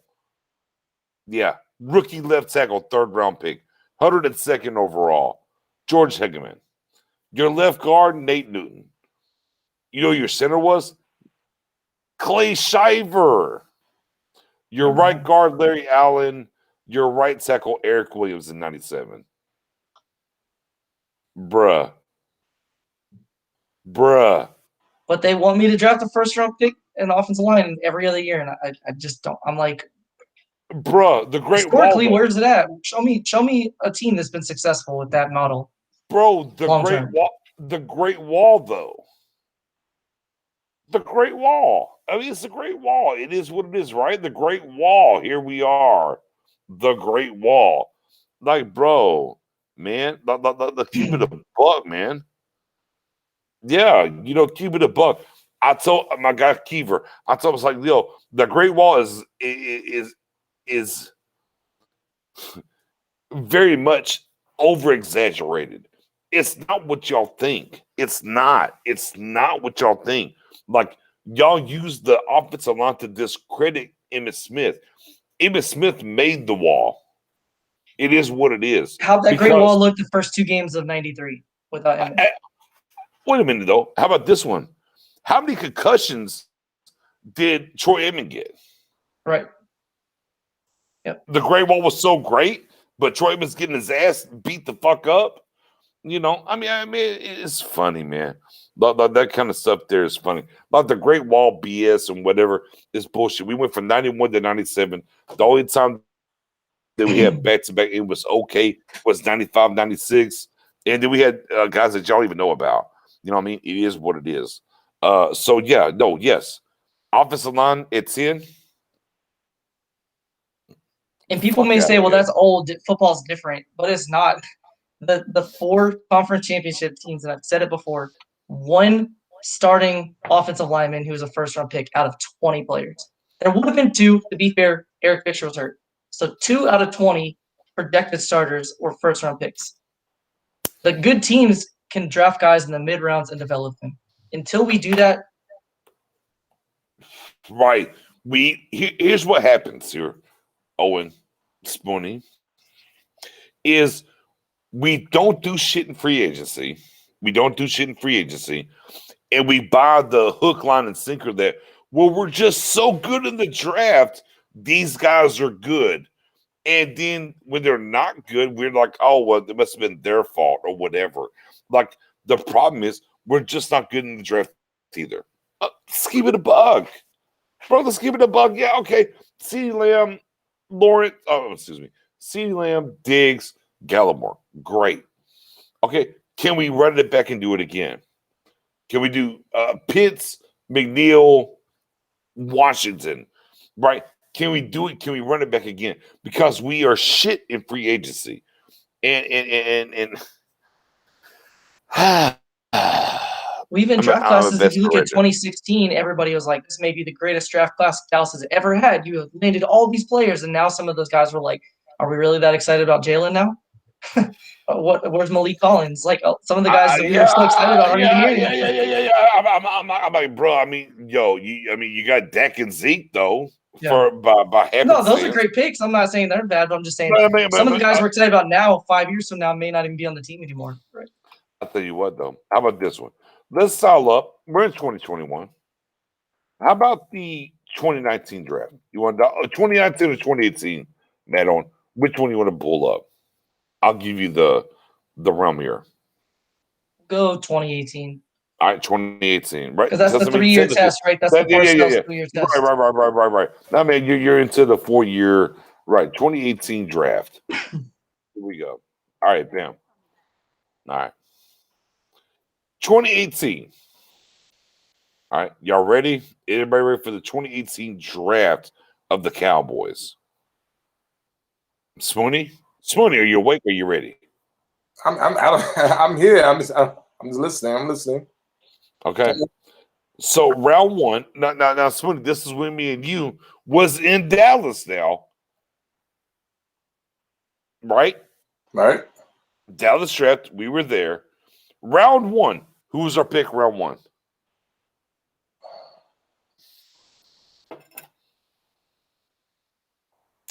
Oh, he doesn't remember. LVE. LVE. LVE round one. 17. For round one. Round one, we took LVE in 2018. Round two. Connor Williams. Number 50, Connor Williams. Connor. Look, coming up his best year, though. Last year was contract, but coming up his best year. Round three. Hey, Mr. 81st overall, Michael Gallup. All right. Round four. He's on the team still. Dorrance Armstrong in the building. Round five. We took Schultz too. We had 2 fourths. No, I'm sorry. Round four, we had 2 fourth-round picks.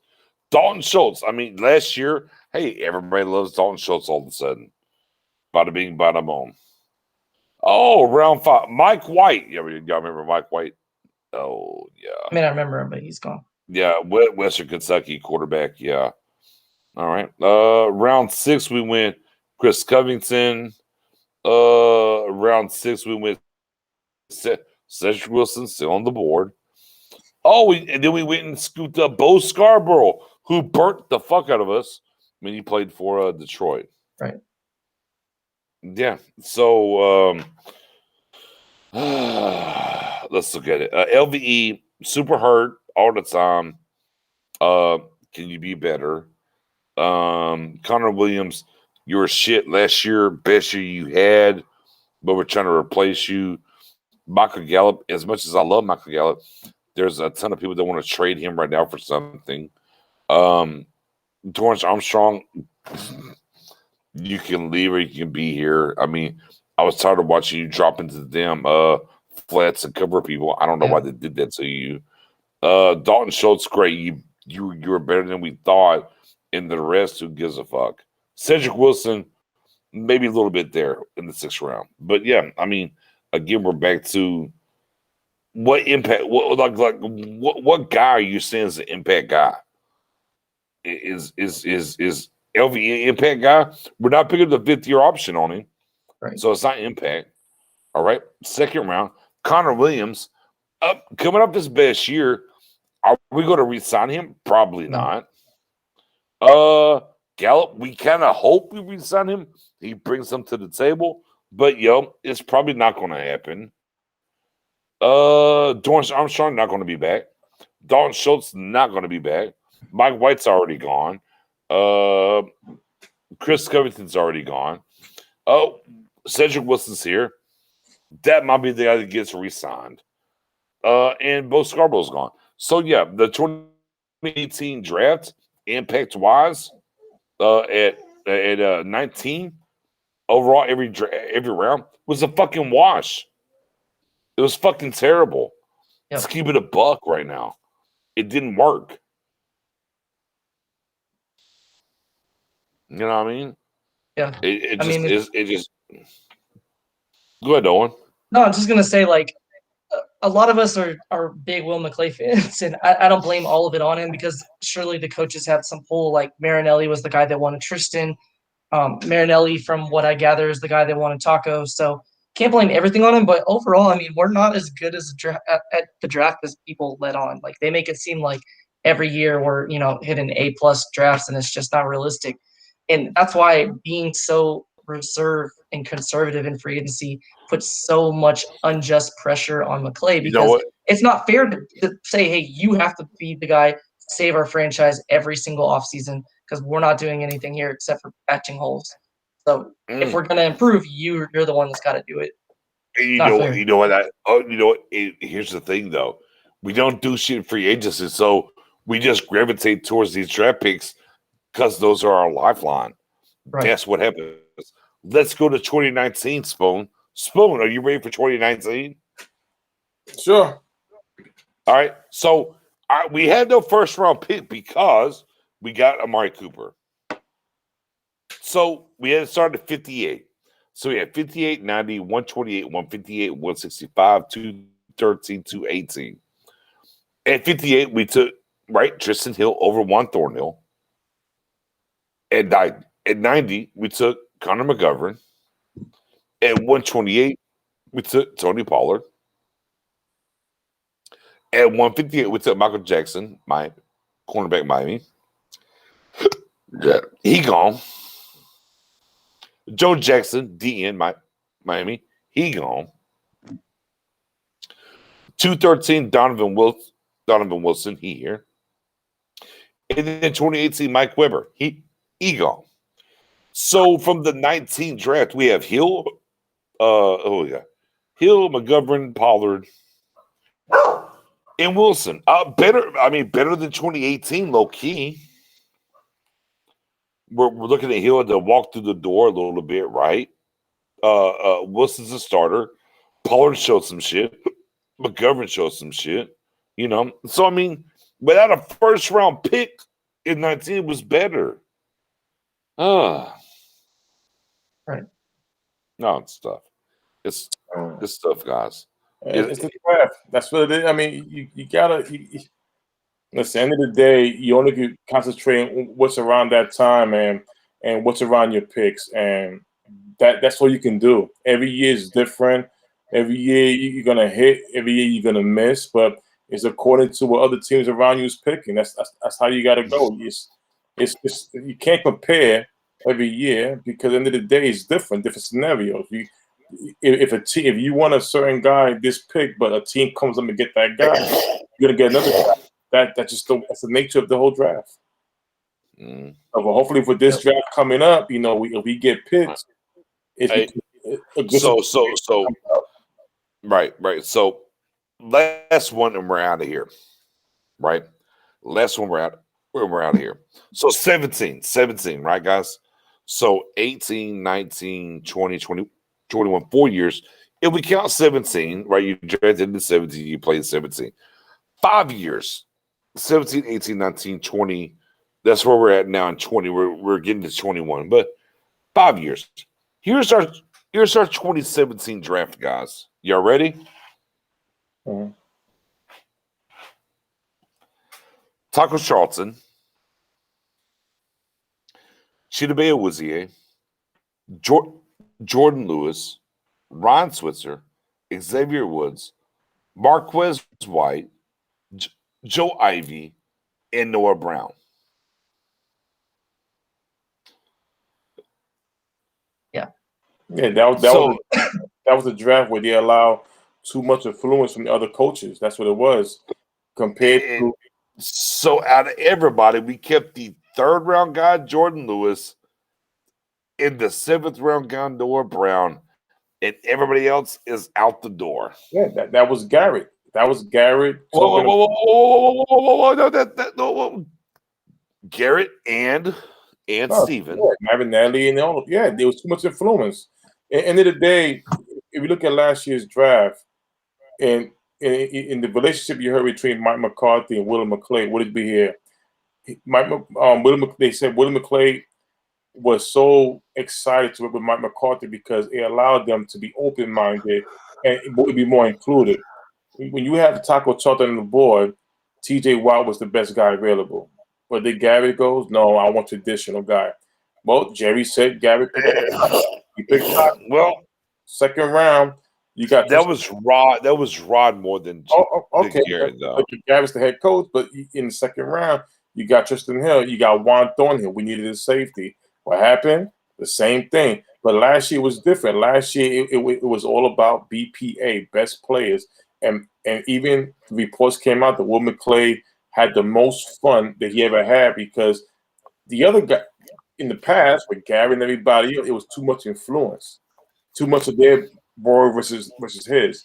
And what's going on right now is basically they all together. No. Gary was here. We would have had CD Lamb. We had Clavion Chase on. Right. I don't disagree with that. I'm just saying 2017 and you retained a 3rd round and a 7th round pick for 2017. It's just not proper team building is the problem. Right.